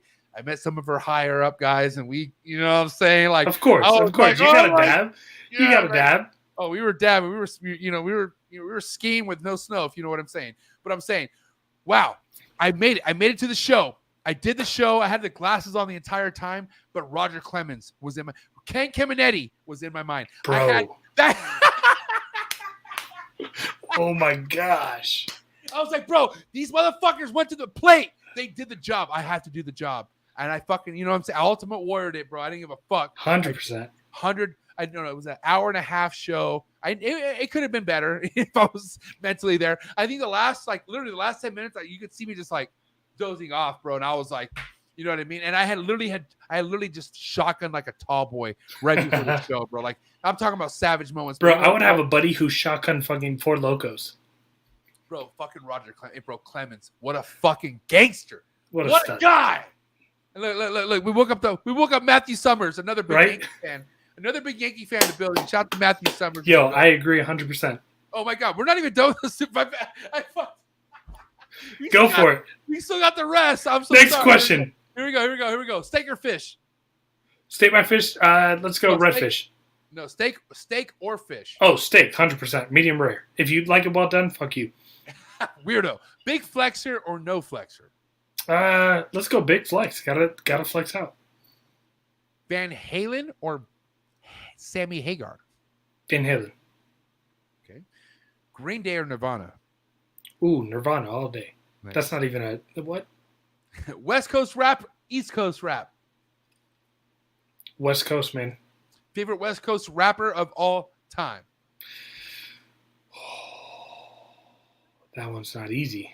Man, I'm going to go back and say East Coast. And if you're going to ask me favorite East Coast rapper, I'm going to go with Outkast. Damn, bro. Outkast was sick. I mean, they're Southern, but still, that's East Coast. That's ATL. I mean, it's ATL. That's East Coast. Little word association. First thing to come to mind. First time SD keeper. Me. Milk. Yummy. Reptile shows. Networking. Stuck shed. Increase humidity. Getting a Reach Out Reptiles tattoo.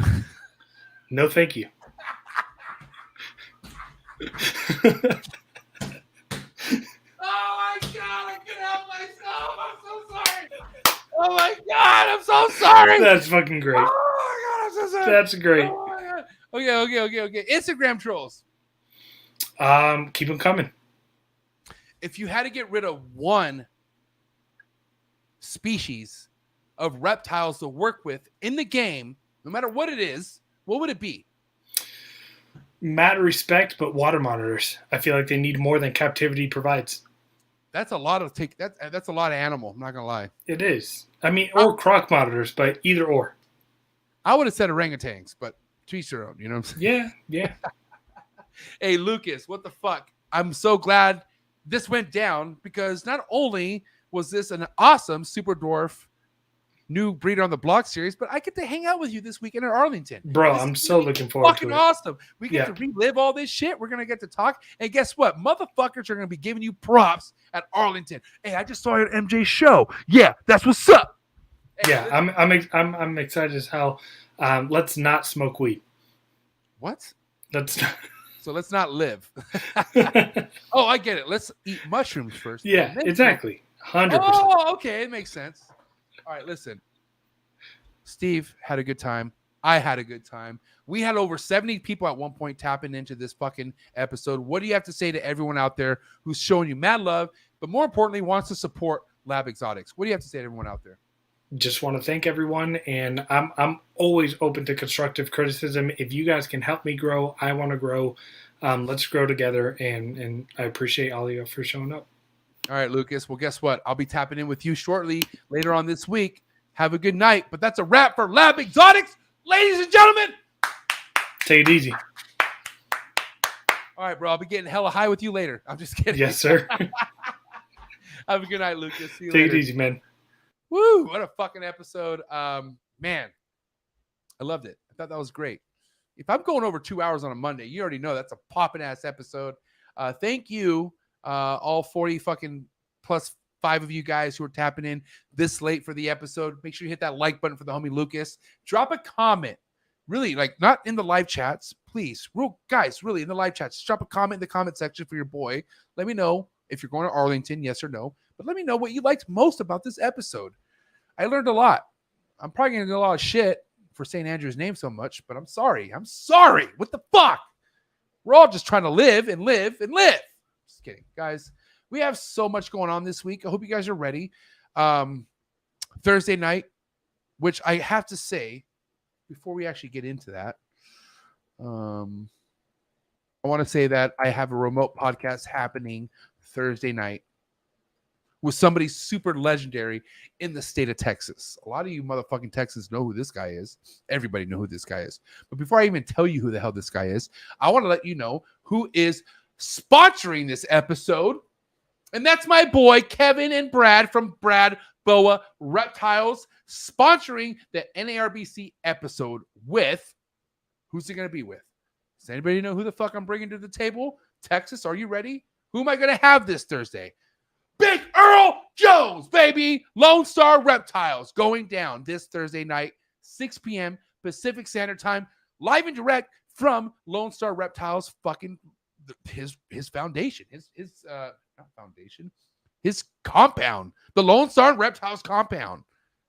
Can't wait. This is going to be sick as fuck. It's been a long time coming. I've been wanting to bring Earl onto the show, but I love seeing Earl in person to where I was like, you know what, Earl, we need a show in person. We need to make sure if we ever do a podcast, it goes down in person. And guess what? It is going down this Thursday night, 6 o'clock Pacific Standard Time, right before the Arlington NARBC. And guess what? Saturday, I'm going live from Arlington and NARBC. What booth? I don't know. I'll let you know. But guess what? I will be going live. So make sure you tap in Thursday night and then find out what's going to be cracking for Saturday night when you tap in Thursday night. I want to say, first and foremost, thank you to all my supporters. Thank you to all my subscribers. Seriously, man, if you're tapping in right now, you're spending your life with me. And I just want to say thank you. Like, honestly, I mean, like, I don't want to get all fucking, like, you know, subliminal mind on you guys and shit like that. But, dude, I could be gone tomorrow. And I hope if one memory I hold on to are the people who fuck with me and the people who ride with me during every podcast. So get the likes up. I'll see you guys Thursday night. Lone Star Reptiles, brought to you by Brad Boas. And again, thank you. Hey, damn, Alexa's going off. I got to go. I got to check Alexa's. I'll see you guys this Thursday night. Thank you, Lucas. Thank you for anyone out there who tapped in tonight. I'll see you guys Thursday. I'm out.